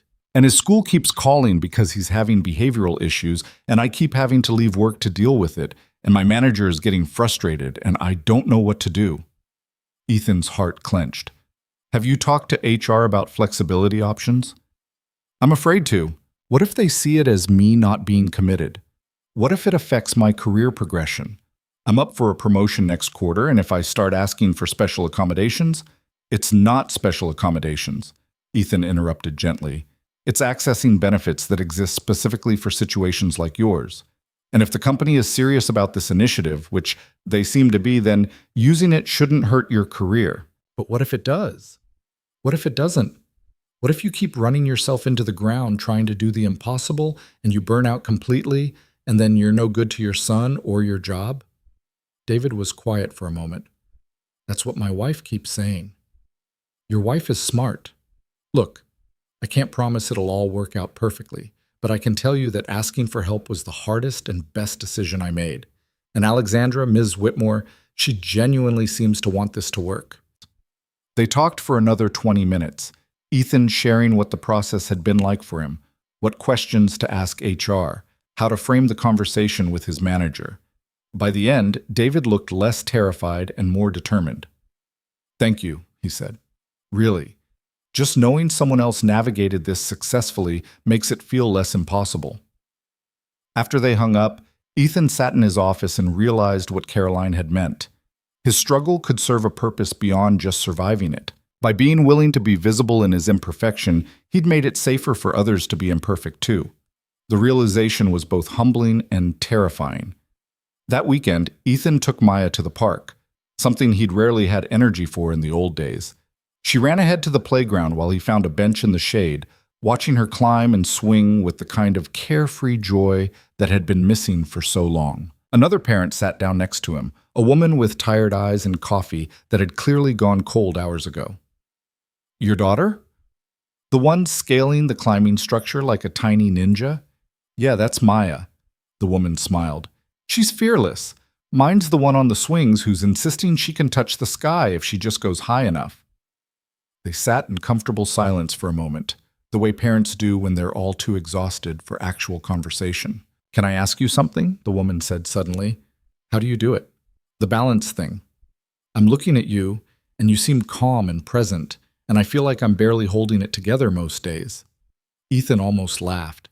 You're seeing me on a good day. Most days I'm held together with coffee and the desperate hope that I don't forget something crucial. But you're here, on a Saturday, at the park, not catching up on work or running errands or doing one of the million things that always need doing. I'm here because I nearly lost this, Ethan said honestly, gesturing to Maya. Not lost her physically, but lost the connection. I was so busy trying to provide for her that I forgot to actually be with her. It took hitting rock bottom to realize I had to change something. The woman nodded slowly. I'm getting close to that bottom. Then change something before you hit it. Whatever you think you can't afford to let go of, your career trajectory, other people's expectations, the idea that you have to be perfect at everything, it's not worth your relationship with your daughter. Nothing is. That's easy to say. It's the hardest thing I've ever said, and it cost me everything I thought I'd built, but I got this instead. He nodded toward Maya, who was now attempting to teach another child how to do a proper cartwheel. And this is better. The woman was quiet for a long time. Finally, she said, Thank you. I needed to hear that from someone who's been there. She gathered her daughter and left, and Ethan wondered if she'd actually make changes or if she'd just keep pushing until something broke. He hoped for the former, but suspected the latter was more likely. Change was terrifying. He knew that better than anyone. Maya ran over, breathless and grinning. Daddy, did you see my cartwheel? It was perfect. It was pretty spectacular. Can we get ice cream? It's not even noon yet. But it's Saturday. Saturday is for doing things that don't make sense on regular days. Ethan laughed and stood up. You know what? You're absolutely right. Saturday is for ice cream before lunch. They walked to the ice cream shop 2 blocks away, Maya's small hand in his, and Ethan thought about all the Saturdays he'd missed, all the moments he'd sacrificed for a job that would have replaced him without hesitation. He couldn't get those moments back. but he could make sure he didn't miss the ones ahead. At the ice cream shop, Maya ordered chocolate with rainbow sprinkles, and Ethan got vanilla because some things never changed. They sat at a small table by the window, and Maya kicked her feet happily while destroying her cone with the intensity only a 7-year-old could bring to ice cream consumption. "Daddy?" "Yes, sweetheart? Are you happy now?" The question hit him square in the chest. He looked at his daughter's face, sticky with chocolate and utterly sincere, and felt tears prick his eyes. "Yeah, baby, I'm getting there." "Good, because when you're happy, your face looks different, less tired." "I feel less tired." "Because of your new job where you stay home?" "That's part of it, but mostly because I get to spend more time with you." Maya considered this while licking chocolate off her fingers. "I like when you're home. The house feels less empty." Ethan reached across the table and wiped a smear of chocolate from her cheek. "I like when I'm home too." That evening, after Maya was asleep, Ethan sat in his office and looked at the project he'd been working on. The sustainable technology strategy was coming together beautifully. He was ahead of schedule and genuinely excited about the recommendations he was developing. But more than that, he was excited to present them, to show Alexandra that her faith in him hadn't been misplaced, to prove to himself that he could do meaningful work without sacrificing everything else. His phone buzzed with a text from Alexandra. "Board meeting next week. Would like you to present preliminary findings on the sustainability project. Are you comfortable with that?" His immediate instinct was to panic. Present to the board? That was high stakes, high pressure, exactly the kind of thing that used to send his anxiety through the roof. But then he thought about how much had changed. He wasn't operating on 3 hours of sleep anymore. Wasn't constantly worried about missing a call from Maya's school. Wasn't trying to do the impossible while pretending everything was fine. He was rested, prepared, and actually confident in his work. He texted back, "Yes, send me the details." Her response was immediate. "Excellent. You're going to be great." Ethan looked around his small home office with its secondhand furniture and view of the overgrown backyard. It wasn't impressive by any conventional measure, but it was his space, earned through the hardest decision he'd ever made and the grace of someone who'd learned to see past her own blind spots. From the bedroom down the hall, he could hear Maya's quiet breathing, the sound of his daughter sleeping safely and peacefully in a home where her father was actually present. This was success, not the corner office or the prestigious title or the salary that impressed people at dinner parties. This was what winning actually looked like. The board presentation loomed exactly 1 week away, and Ethan found himself lying awake at 2 in the morning, running through scenarios in his head. Not anxious scenarios like he would have imagined a year ago, more like a chess player thinking through possible moves and counter-moves. He'd prepared meticulously. His sustainable technology strategy was solid, backed by extensive research and clear financial projections. The recommendations were bold, but achievable, exactly the kind of forward-thinking approach Alexandra had hired him to develop. But presenting to the board meant facing a room full of people who measured success in quarterly earnings and stock prices. People who might not understand why Tech Vanguard should invest heavily in long-term sustainability initiatives when short-term profits were already strong. Ethan rolled over and checked the time on his phone. 2:17. Maya would be up in 4 hours, expecting pancakes and her father's full attention before school. He forced himself to close his eyes and breathe deeply, using the meditation techniques Sarah's therapist had taught him years ago. Sleep eventually came, restless and full of half-formed dreams about standing in front of blank presentation screens while faceless executives asked questions he couldn't answer. Morning arrived too quickly. Maya bounced into his room at 6:30, already dressed, and chattering about the field trip her class was taking to the Natural History Museum. "Mrs. Peterson says we're going to see real dinosaur bones, Daddy, real ones that are millions of years old. Did you know that some dinosaurs were as big as buildings?" "I did know that," Ethan said, hauling himself out of bed. "What kind of dinosaur are you most excited to see?" "The T-Rex, obviously. It's the best one." "Obviously." They made it through breakfast and the walk to school without Ethan's distraction becoming too obvious, though Maya did ask him twice if he was okay. "Just thinking about work stuff, sweetheart. Nothing to worry about." "Is it the big meeting?" He'd mentioned the board presentation in passing, not realizing she'd been paying attention. "Yeah, it's the big meeting. You're going to do great, she said with absolute confidence. You're the smartest daddy in the whole world, remember? I checked. After dropping her off, Ethan spent the day refining his presentation slides and rehearsing his talking points. By evening, he had the whole thing memorized so thoroughly that he could have delivered it in his sleep. Caroline came over for dinner, ostensibly to help, but really to make sure he wasn't spiraling into anxiety. You've got this, she said, watching him pace around the living room while Maya colored at the kitchen table. Alexandra wouldn't have asked you to present if she didn't think you were ready. What if they hate it? What if they think the whole sustainability angle is a waste of resources? Then you defend your position with the data you've collected. That's literally your job, Ethan. You're the strategic director. Strategy sometimes means advocating for things that aren't immediately popular. I haven't done anything like this in over 2 years. What if I've lost— Stop, Caroline interrupted firmly. You haven't lost anything. You've been doing brilliant work for the past 4 months. This presentation is just you showing them what you've been doing. Nothing more, nothing less. She was right, intellectually. But the gap between intellectual understanding and emotional confidence felt vast. The night before the presentation, Ethan tucked Maya into bed and read her 3 chapters of her current favorite book, a fantasy story about a girl who discovered she could talk to animals. Daddy? Maya asked as he was closing the book. Yeah? Are you nervous about tomorrow? A little bit. It's a pretty important meeting. She reached out and grabbed his hand. When I get nervous about things, Mommy used to tell me to pretend everyone in the room was wearing silly hats. Does that help? Ethan felt his throat tighten. He hadn't realized Maya still remembered specific things Sarah used to tell her. That's very good advice. I'll try that. And remember that I'm proud of you no matter what happens. The words, so mature coming from a 7-year-old, nearly broke him. He leaned down and kissed her forehead. Thank you, baby girl. That means everything. I love you, Daddy. I love you too, more than all the stars. And all the dinosaurs?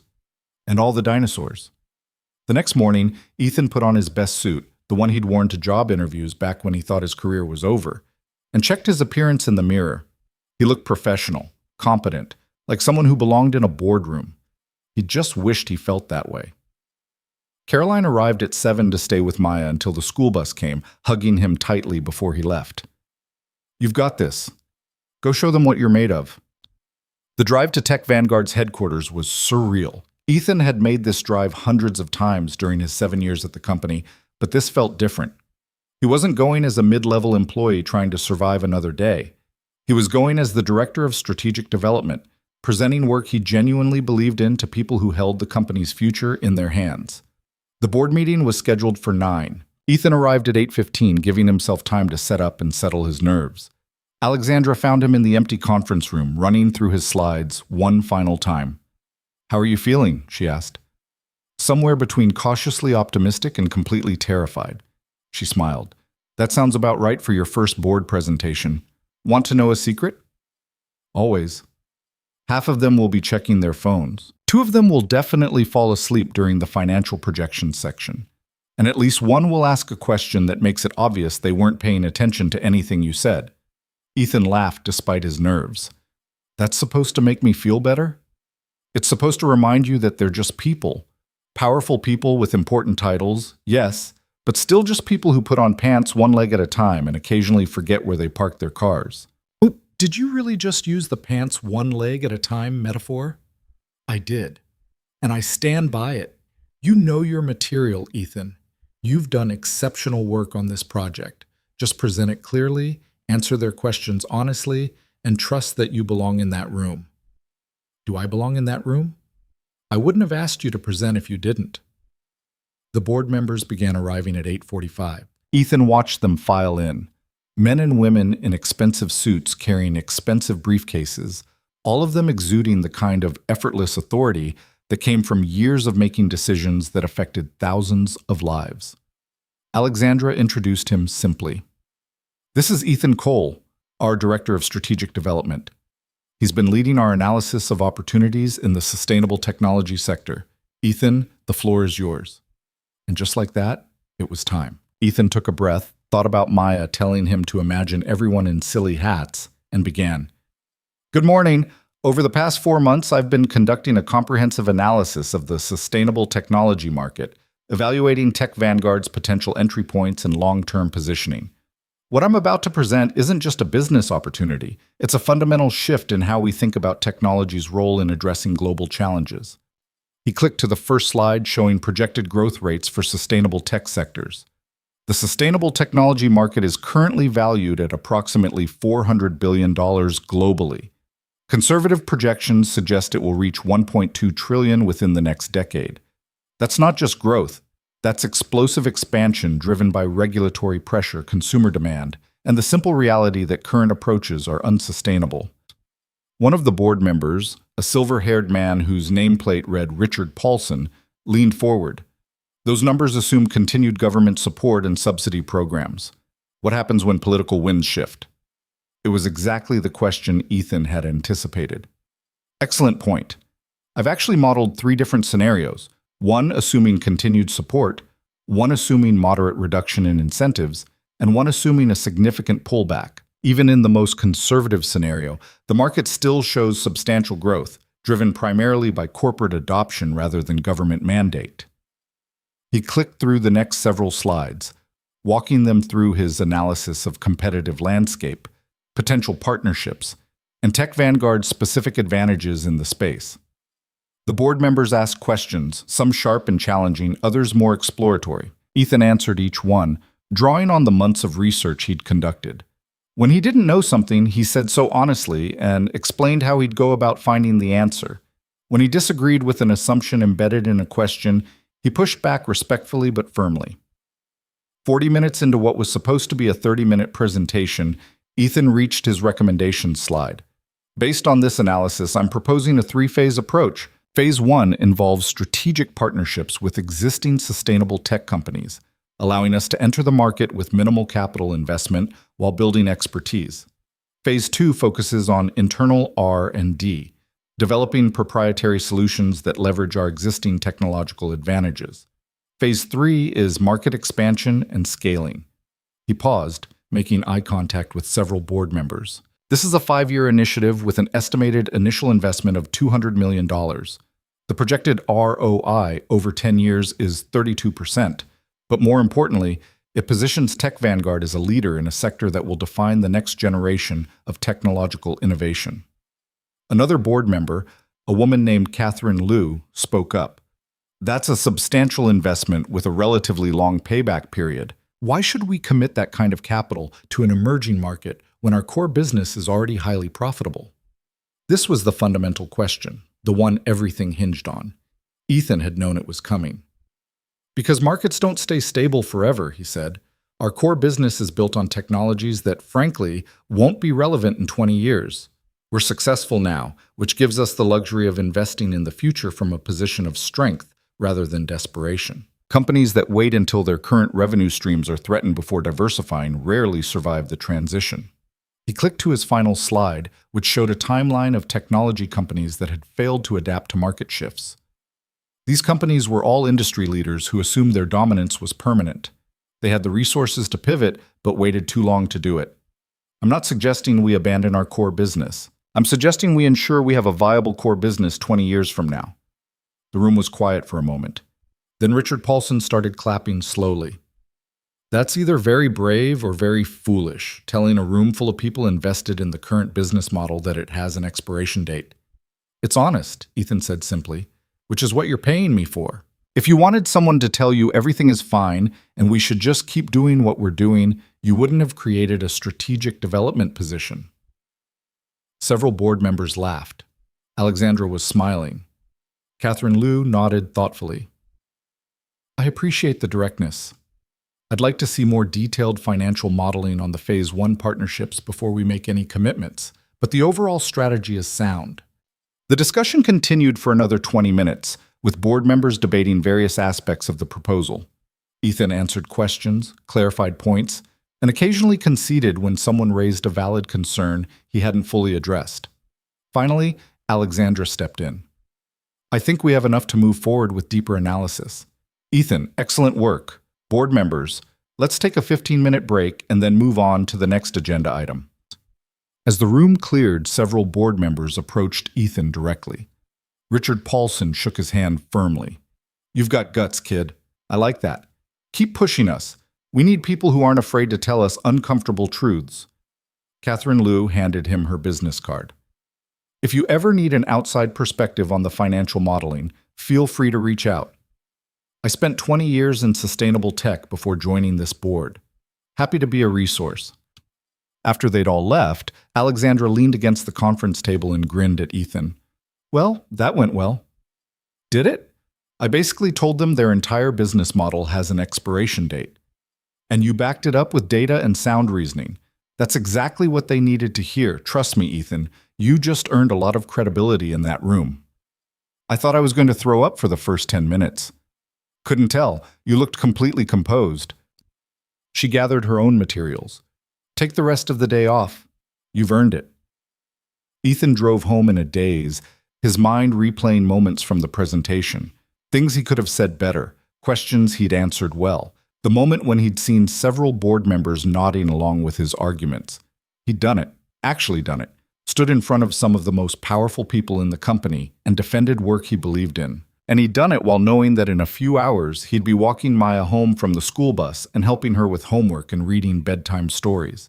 The presentation was important, but it wasn't everything. It was just one part of a life that was finally starting to feel balanced. Maya burst through the door at 3:30, full of stories about dinosaur bones and her friend Emma, who'd gotten scared of the giant T-Rex skeleton. It was so big, Daddy, like bigger than our house, and it had these huge teeth, and the museum lady said it could bite through bones like they were crackers. That sounds terrifying and awesome. It was both. How was your big meeting? It went really well, actually. Did you do the silly hats thing? I did. It helped. She beamed with pride. Mommy's tricks always work. That evening, after Maya was in bed, Ethan received an email from Alexandra. The subject line read simply, board feedback. Yeah. You up to see it. He opened it with trepidation, but the message was brief and positive. Unanimous approval to move forward with Phase 1 analysis. Several board members specifically mentioned being impressed with your presentation. Richard Paulson called you refreshingly honest for someone who wants to keep their job. High praise from him. Well done, Ethan. You're exceeding every expectation. Ethan read the email 3 times, letting the reality sink in. He'd actually pulled this off. The job that had seemed like an impossible gift 4 months ago was proving to be exactly what both he and Tech Vanguard needed. His phone rang. Caroline. How'd it go? I've been checking my phone obsessively all day. It went well, really well. They approved moving forward with the project. Ethan, that's amazing. See? I told you that you'd be brilliant. I'm still processing the fact that I didn't completely fall apart up there. Maybe because you are not actually falling apart anymore. Maybe because you finally got a life that doesn't require you to be in constant crisis mode. She was right. The difference between this presentation and the ones he'd struggled through 2 years ago wasn't just preparation or importance. It was that he'd walked into that boardroom as someone who'd slept reasonably well, eaten breakfast with his daughter, and wasn't operating in a state of perpetual exhaustion and grief. Recovery wasn't linear. He still had hard days. Still woke up sometimes thinking about Sarah and feeling the loss like a fresh wound. Still worried about whether he was doing right by Maya, whether he was enough for her. But the constant drowning sensation was gone, replaced by something that felt almost like solid ground. The following week settled into a rhythm that felt sustainable in a way Ethan's life hadn't felt in years. He worked on the detailed Phase 1 analysis, coordinating with potential partner companies and running financial models. Maya continued therapy, which was now fully covered by the improved benefits package, and slowly began having fewer nightmares. One afternoon in late October, Ethan was deep in research when Maya came running into his office, waving a piece of paper. Daddy, look, I got picked. Picked for what? The school play. We're doing a show about the seasons, and I'm going to be Autumn. I get to wear an orange costume and throw leaves and everything. Ethan felt a surge of joy so pure it almost hurt. That's wonderful, sweetheart. When's the performance? November 15th. It's on a Thursday night at 7. Can you come? Of course I'll come. I wouldn't miss it for anything. Promise? There was that word again.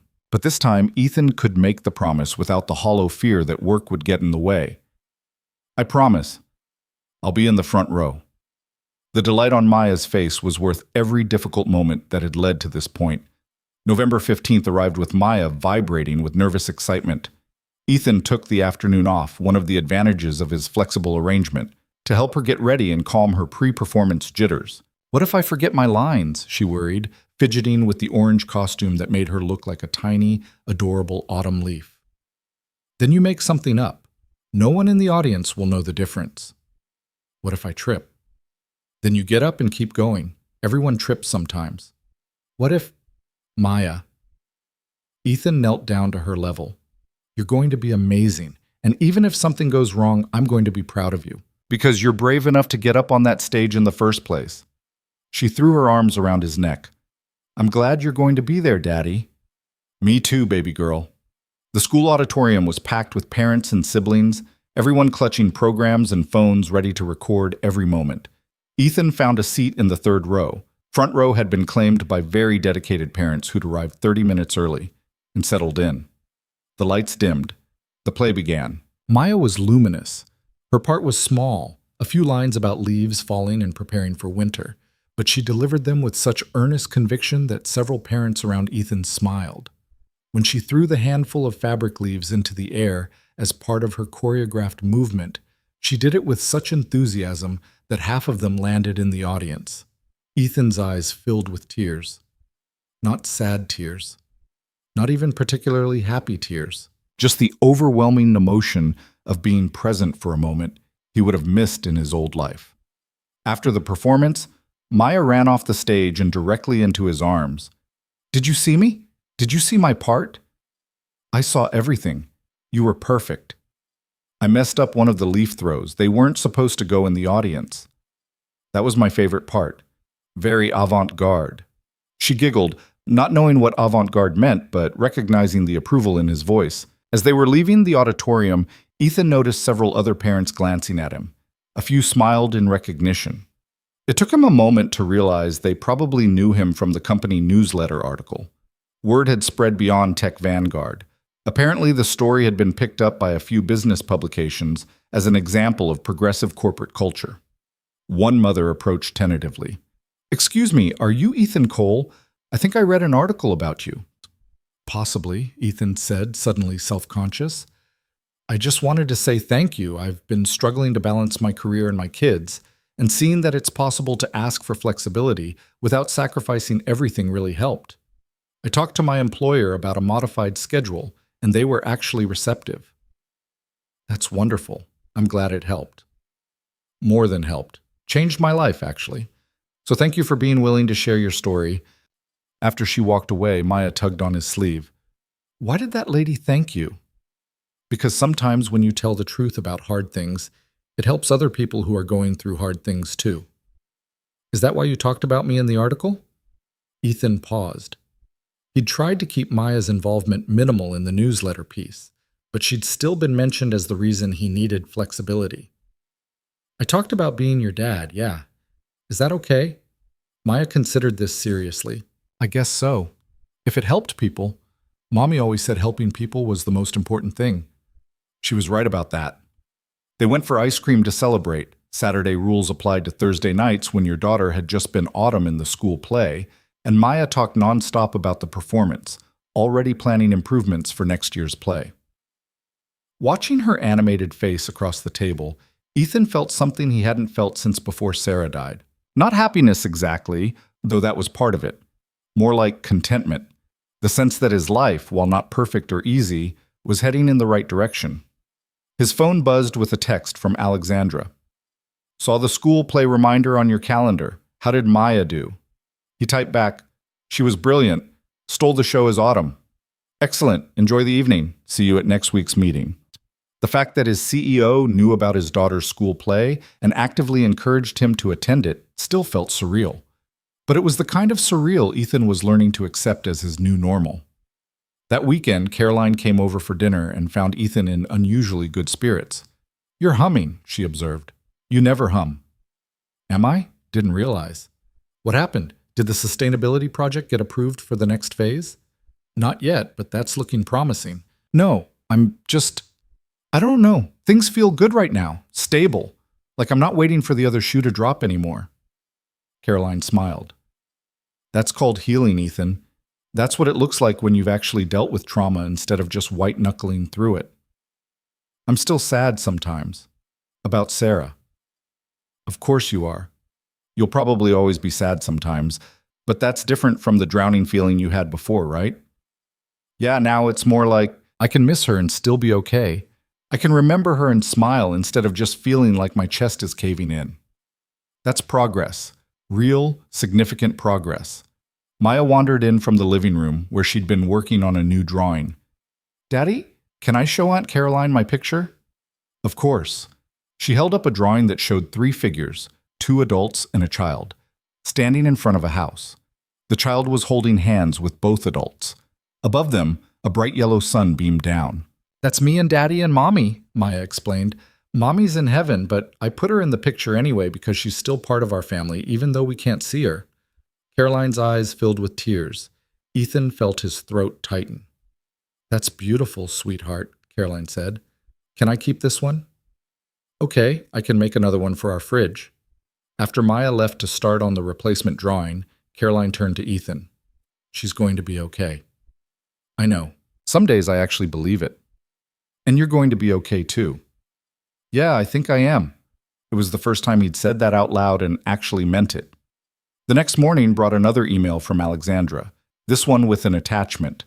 Thought you might be interested in this. Shows the impact of the initiatives you helped inspire. The attachment was an internal survey of employee satisfaction, comparing results from 6 months ago to current numbers. The increases were substantial, particularly in areas related to work-life balance, company culture, and feeling valued as a whole person rather than just a productivity unit. There was a note at the bottom in Alexandra's handwriting. Turns out treating people like humans instead of resources is actually good for business. Who knew? Thank you for forcing me to see what I'd been missing. Ethan saved the email, not because he needed the validation, but because it represented something larger than his individual experience. It was evidence that speaking up about struggle could create ripples far beyond your own life. That afternoon, he received a call from David Chen, the father who'd reached out months ago about his autistic son. I wanted to give you an update, David said. I talked to HR like you suggested. They set me up with a flexible schedule that lets me handle my son's school situations without constantly scrambling. And I got the promotion. David, that's fantastic. I wouldn't have had the courage to ask if I hadn't read your story and then talked to you. You literally changed the trajectory of my career and my relationship with my son. I just wanted you to know that. After they hung up, Ethan sat in his office and thought about the strange chain of events that had led to this moment. How his worst experience, losing Sarah, falling apart, hitting rock bottom, had somehow transformed into something that helped other people. It didn't make the pain worth it. Nothing would ever make losing Sarah worth it. But it gave the pain a purpose beyond just hurting. And maybe that was enough. Winter arrived early that year, bringing with it the kind of cold that made Maya insist on wearing 3 layers to school despite Ethan's assurances that her classroom would be heated. They'd developed a morning routine that Ethan had come to treasure. Breakfast together, the walk to school with Maya chattering about whatever had captured her imagination that day, and the quiet moment at the classroom door where she'd hug him tightly before running off to join her friends. It was during one of those December mornings, frost crystallizing on the grass, and their breath-forming clouds in the air, that Maya asked the question that had apparently been building for weeks. Daddy, are we poor now? Ethan nearly stumbled. What? No, sweetheart. Why would you think that? Emma's mom said that people who work from home instead of going to offices are usually poor or don't have real jobs. And you work from home. Ethan felt a flash of anger at Emma's mother and her casual judgment, but he kept his voice calm. Emma's mom doesn't know what she's talking about. I have a very real job. I just do it from our house instead of a big building downtown. That doesn't make me poor. It makes me smart enough to find a job that lets me walk you to school every morning. Oh, Maya processed this. So we're okay? We're more than okay. We're good. And we're not going to lose our house or anything? The question pierced him. She was 7 years old and already carrying adult anxieties about financial stability. Sarah would have known exactly what to say, how to reassure her without dismissing her concerns. Ethan knelt down on the cold sidewalk, not caring about the ice seeping through his jeans. Maya, look at me. We are not going to lose our house. We have enough money for everything we need and some things we want. My job pays me well, and I'm good at it. You don't need to worry about grown-up stuff like that, okay? But what if something bad happens again? Like with Mommy? There it was. The real fear underneath the question about money. Not poverty, but loss, the terror that had been her constant companion since Sarah died. If something bad happens, we'll deal with it together, just like we always do. But right now, today, we're safe. Our house is safe. I'm here and I'm healthy and I'm not going anywhere. Promise? I promise to do everything in my power to be here for you. That's a promise I can make and keep. She hugged him so tightly he could barely breathe, right there on the sidewalk 3 blocks from school. When she finally let go, her eyes were wet, but she was smiling. I love you, Daddy. I love you too, baby girl. More than all the stars and all the dinosaurs combined. After dropping her off, Ethan walked home through the cold morning air and felt the weight of responsibility settle on his shoulders like a familiar coat. Maya was healing, but the process was slow and nonlinear. Every time he thought they'd turned a corner, something would remind him that trauma didn't have a clean timeline. But they were moving forward. That was what mattered.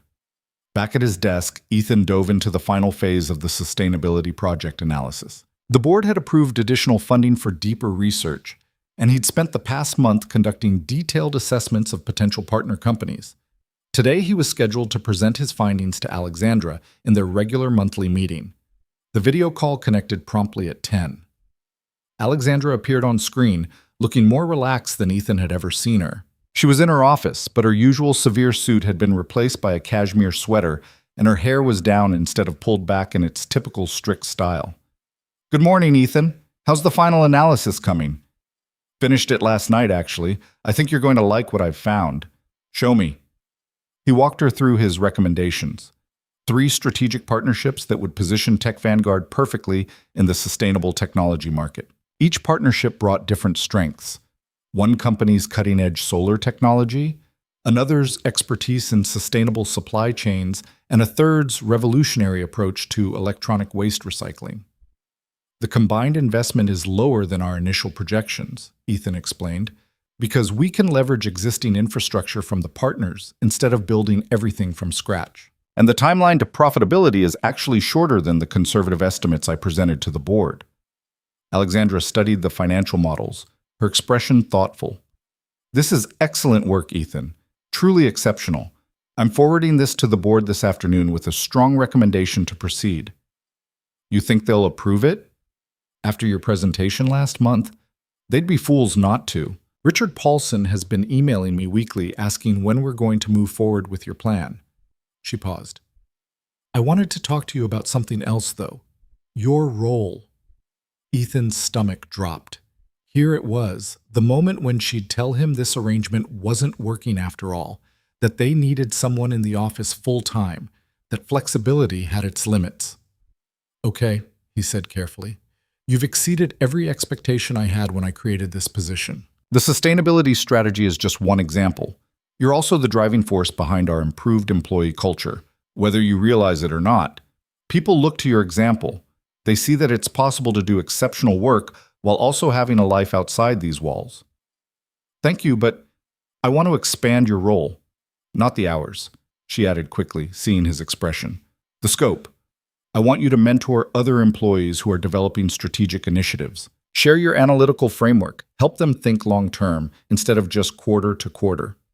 You'd still work primarily from home, still have the flexibility you need, but you'd also have the opportunity to shape how this company thinks about innovation. Ethan stared at her. That sounds like a promotion. It is a promotion. Director of Strategic Innovation, with a commensurate salary increase and expanded benefits. You'd be reporting directly to me, just like now, but you'd also have a small team working with you on various initiatives. A team means management responsibilities, meetings, coordination.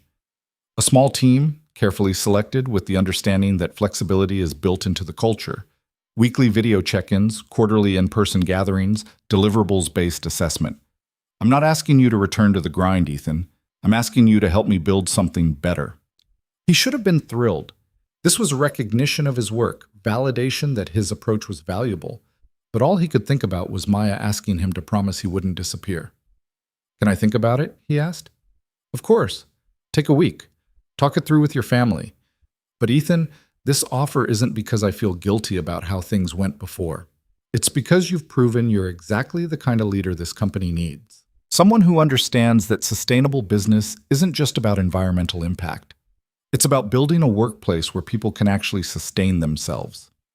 After the call ended, Ethan sat in his office and stared at the wall where Maya's drawings were taped. Colorful scenes of their life together, happy memories rendered in crayon and construction paper.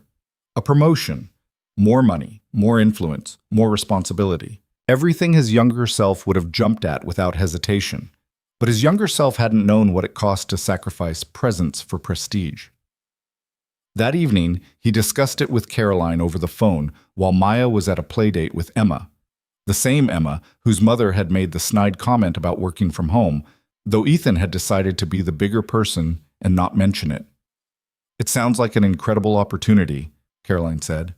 "What's holding you back?" "Fear that it's the beginning of the slippery slope, that it starts with mentoring a small team and ends with me back at 70-hour weeks and missing Maya's life." "Has Alexandra given you any reason to think that's where this is heading?" "No, she's been nothing but supportive of the boundaries I've set." "Then what's this really about?" Ethan was quiet for a long time. "I'm scared that if I say yes to anything beyond what I'm doing now, I'm betraying the choice I made. The choice to put Maya first, to prioritize presence over achievement. Ethan, accepting a promotion doesn't mean you're abandoning your priorities. It means you're being recognized for living them successfully.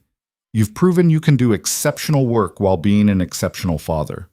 This is Alexandra acknowledging that and wanting to help other people learn how to do the same thing." "What if I can't handle it?" "Then you'll tell Alexandra and adjust. But what if you can? What if this is exactly what you're supposed to be doing, not just for yourself, but for all the other people struggling to figure out how to have both a career and a life?" Her words echoed in his mind after they hung up.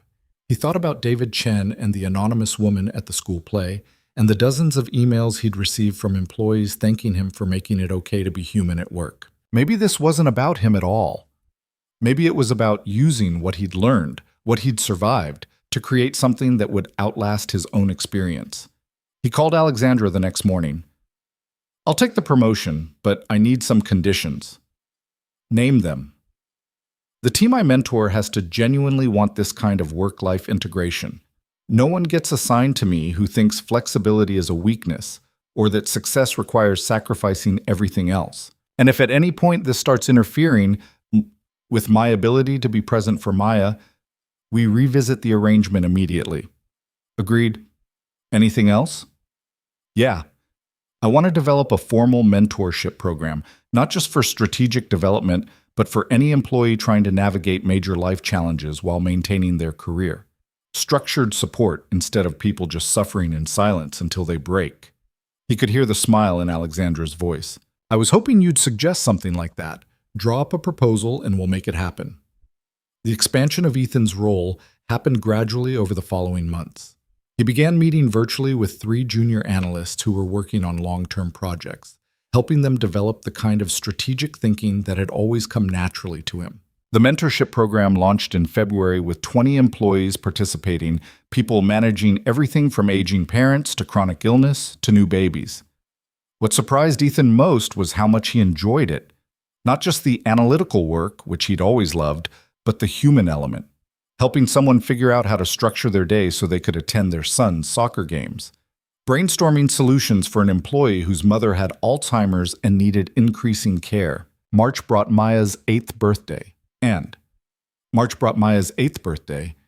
Ethan threw her a party in their backyard despite the lingering winter chill. Caroline helped him string up lights and set up tables, and a dozen of Maya's classmates ran around playing games and eating too much cake. Emma's mother showed up for pickup and found Ethan cleaning frosting off the patio furniture. "This was quite the production," she said, her tone making it unclear whether she was impressed or critical. "Maya deserves something special. I'm sure it's nice having all this time to plan parties and such, working from home." There it was again. The subtle dig implying his work wasn't real because it didn't require a daily commute in business casual attire. Ethan could have let it go. Should have, probably, but something in him was done with people dismissing what he'd built.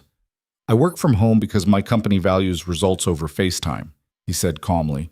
I'm director of strategic innovation at Tech Vanguard Industries. I develop long-term growth strategies and mentor other employees. I also walk my daughter to school every morning and read her bedtime stories every night. Those aren't mutually exclusive. They're integrated parts of a life I'm pretty proud of. Emma's mother blinked, clearly not expecting the pushback. I didn't mean to imply, yes, you did, and that's okay. A lot of people have outdated ideas about what professional success looks like.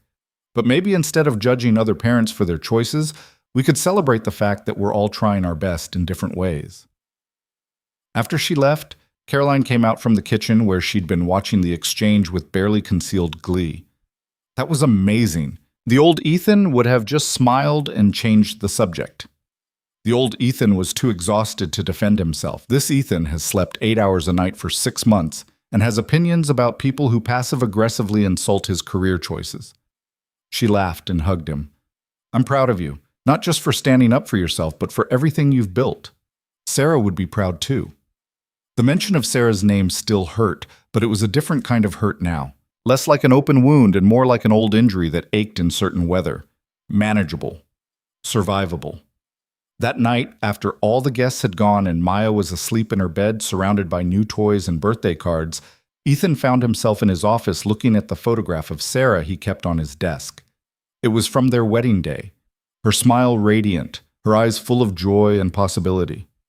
We're doing okay, he said quietly to the image. Maya's healing. I'm healing. It's not the life we planned, but it's a good life. I hope you'd approve.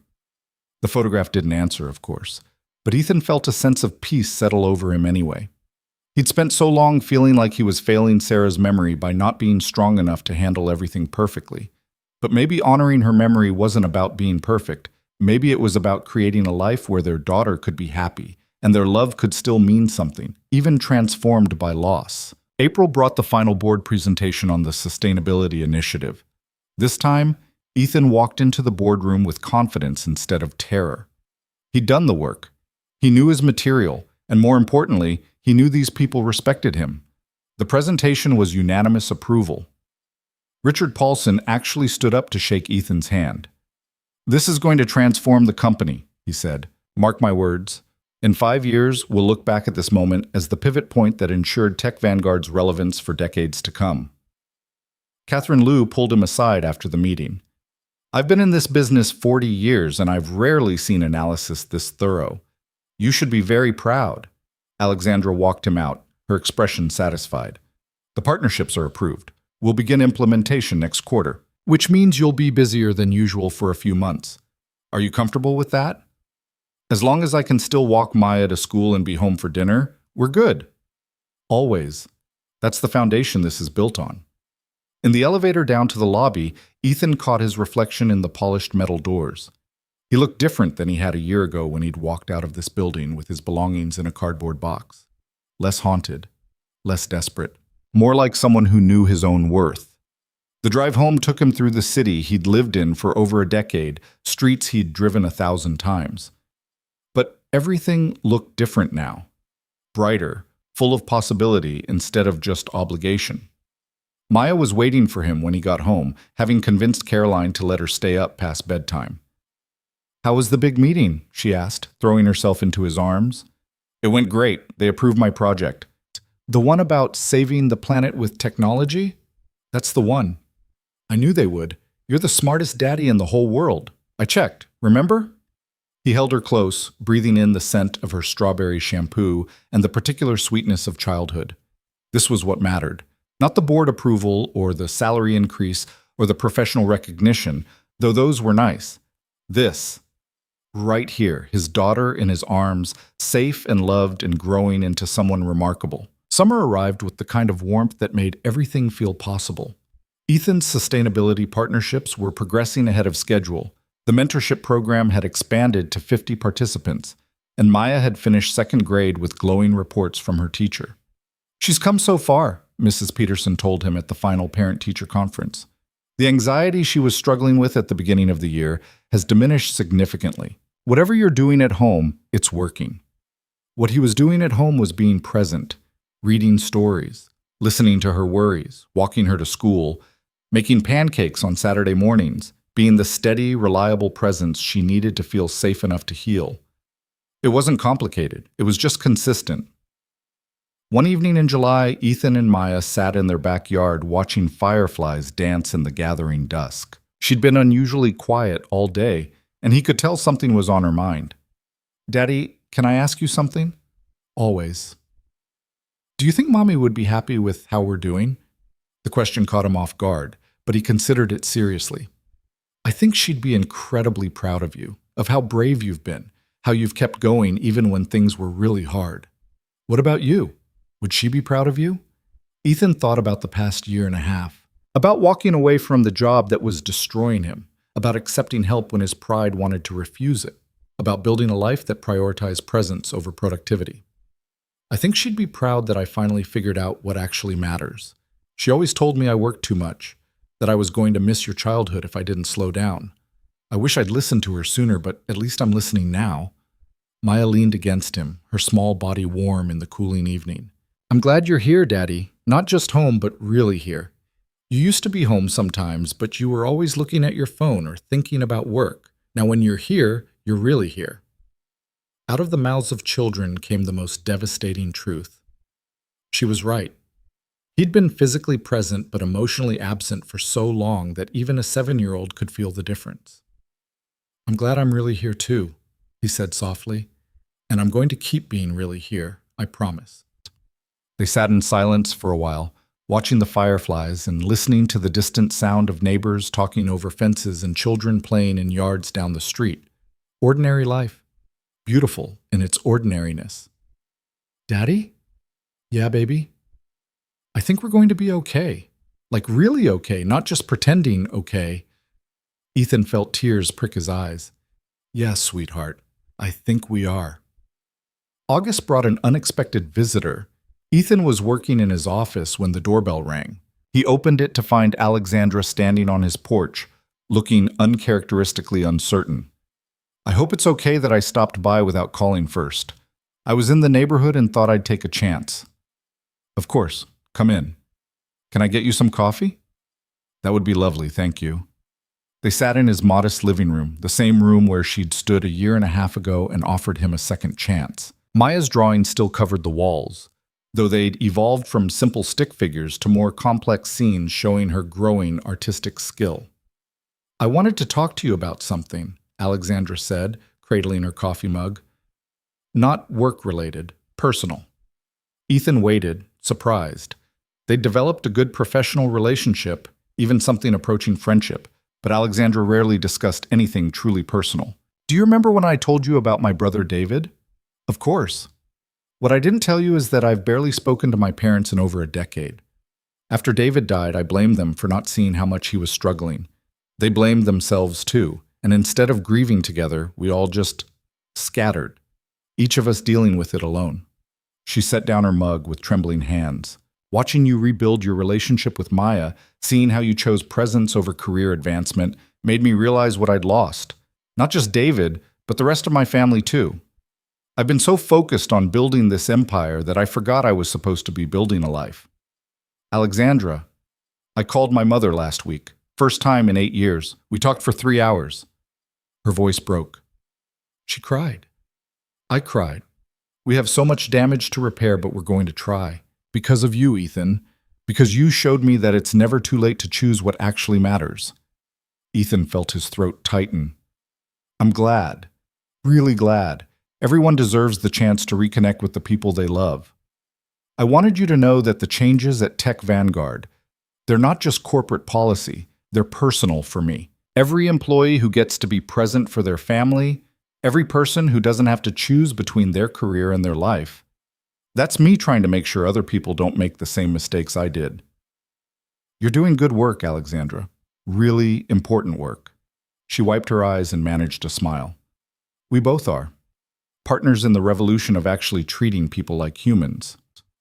After she left, Ethan stood at his window and thought about the strange chain of events that had brought them both to this point.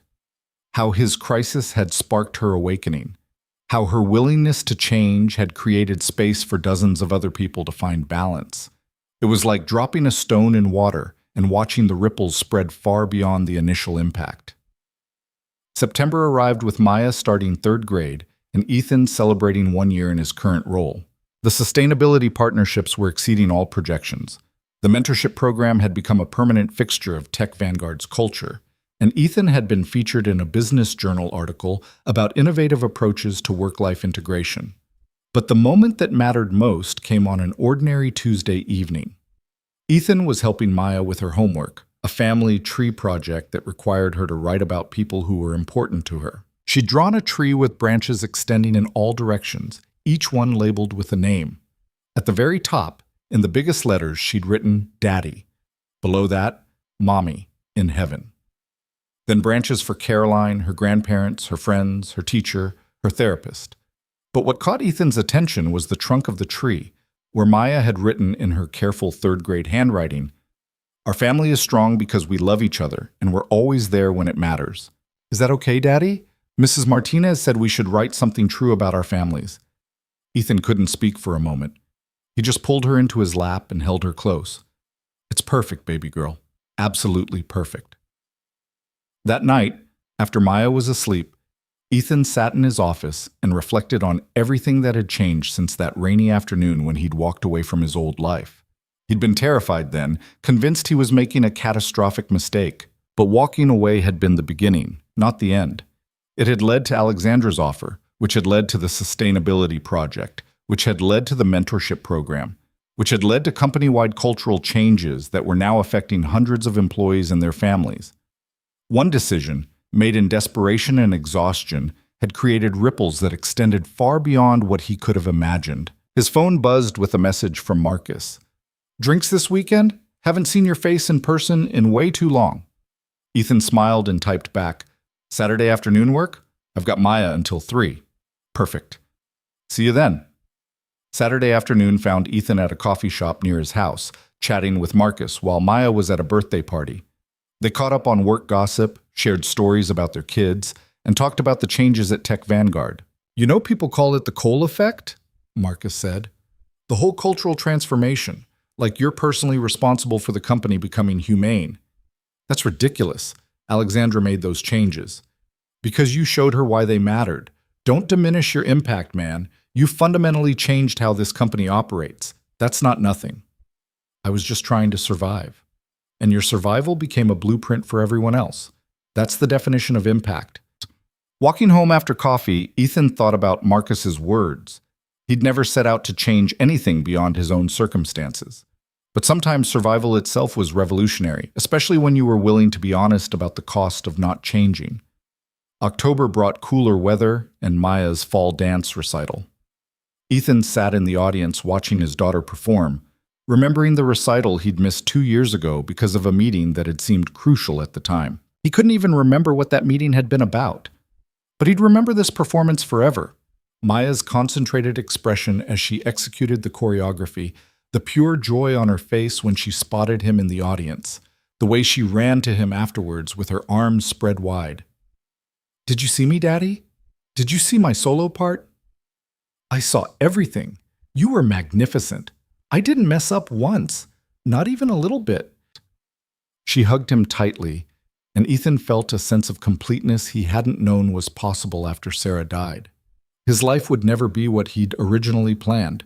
He'd always carry the grief of losing his wife, always wish Maya had grown up with both parents. But this life, the one he'd built from the wreckage of his previous existence, was good, really good, full of small joys and meaningful moments, and the kind of presence that couldn't be measured in performance reviews or salary increases. That evening, tucking Maya into bed, she said something that would stay with Ethan for the rest of his life. "Daddy, remember when I used to be scared all the time?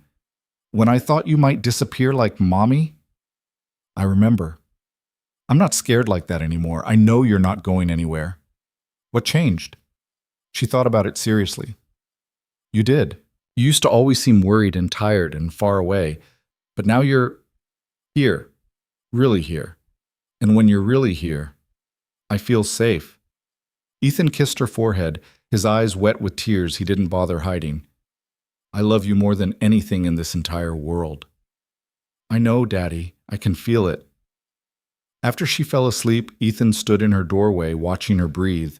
This small person who'd been through so much and somehow remained full of light and hope. He thought about the man he'd been 2 years ago, drowning, desperate, convinced that asking for help was failure. That man had thought strength meant enduring anything without complaint, that good fathers sacrificed everything for their children's material security. But real strength was knowing your limits. Real love was being present, not just providing. And real courage was walking away from what was killing you, even when you had no idea what came next. Downstairs, Ethan made himself tea and sat at the kitchen table with a notebook. He'd been thinking about writing down the lessons he'd learned, not for publication but for Maya, something she could read when she was older and facing her own impossible choices. He titled it simply, Things I Learned from Falling Apart. The first entry, Sometimes quitting is the bravest thing you can do. The second, Asking for help isn't weakness, it's wisdom. The third, Success without presence is just expensive loneliness. He continued writing until the tea grew cold and the house settled into its nighttime quiet. Page after page of hard-won understanding, purchased with pain and panic, and the slow, difficult work of rebuilding from scratch. When he finally closed the notebook, it was past midnight. But Ethan felt more awake than he had in years, more alive, more certain that the path he'd chosen, terrifying as it had been, was exactly the path he'd needed to walk. His phone buzzed with an email from Alexandra. Board-approved expansion of mentorship program to all divisions. Your proposal for dedicated family support staff was unanimously supported. This is becoming the new standard for how we operate. Thank you for showing us the way. Ethan read the email twice, then set his phone down and looked around his small, imperfect kitchen. Dishes in the sink, Maya's artwork on the refrigerator, coffee maker ready for tomorrow morning. The ordinary debris of a life fully lived. This was it. This was what winning looked like. Not the corner office or the impressive title, though those had their place. Not the recognition or the professional validation, though those felt good. The real victory was sitting right here in his kitchen at midnight, knowing that tomorrow morning he'd walk his daughter to school and she'd feel safe. That he'd work on projects he believed in without sacrificing his humanity. That he'd tuck Maya into bed tomorrow night and she'd know, really know, that her father was present and accounted for. Everything else was just details. Ethan climbed the stairs to his bedroom, pausing at Maya's door to watch her sleep one more time. Her face was peaceful. The nightmares that had once plagued her now rare visitors instead of constant companions. They were going to be okay. Better than okay. They were going to be happy. And on the worst day of Ethan's life, when he'd stood in the rain with a cardboard box full of belongings and no idea what came next, he would never have believed that happiness was still possible. But it was. It always had been. He just needed to let go of everything that was killing him to find it. The next morning brought another perfect autumn day. Ethan made pancakes while Maya told him about the dream she'd had involving talking dinosaurs and a magic treehouse. They walked to school together through streets painted gold and red with falling leaves. At the classroom door, Maya hugged him extra tight. Love you, Daddy. Love you too, baby girl. Have an amazing day. You too. She ran into her classroom, backpack bouncing, and Ethan stood there for a moment watching through the window as she joined her friends. His daughter, healing and whole and happy. Walking home, Ethan thought about the question Alexandra had asked him almost 2 years ago, the one that had started everything. Are you still committed to your position at Tech Vanguard? He'd answered by quitting, convinced he'd failed some fundamental test of professional dedication. But the real answer, the one he understood now, was that he'd never stopped being committed. He'd just finally gotten his priorities straight. Career success without personal fulfillment was hollow. Professional achievement without human connection was meaningless, and no job, no matter how prestigious or well-paid, was worth losing yourself in the process. Ethan had learned those lessons the hard way. But he'd learned them.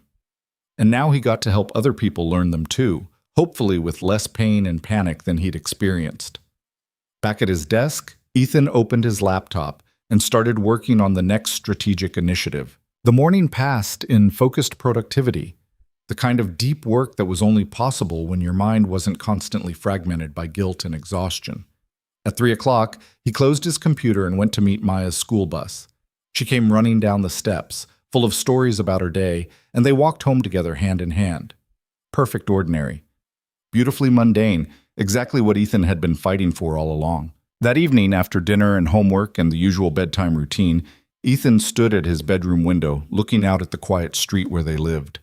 Same modest house, same small yard, same neighborhood full of people living their own complicated lives. Nothing extraordinary from the outside.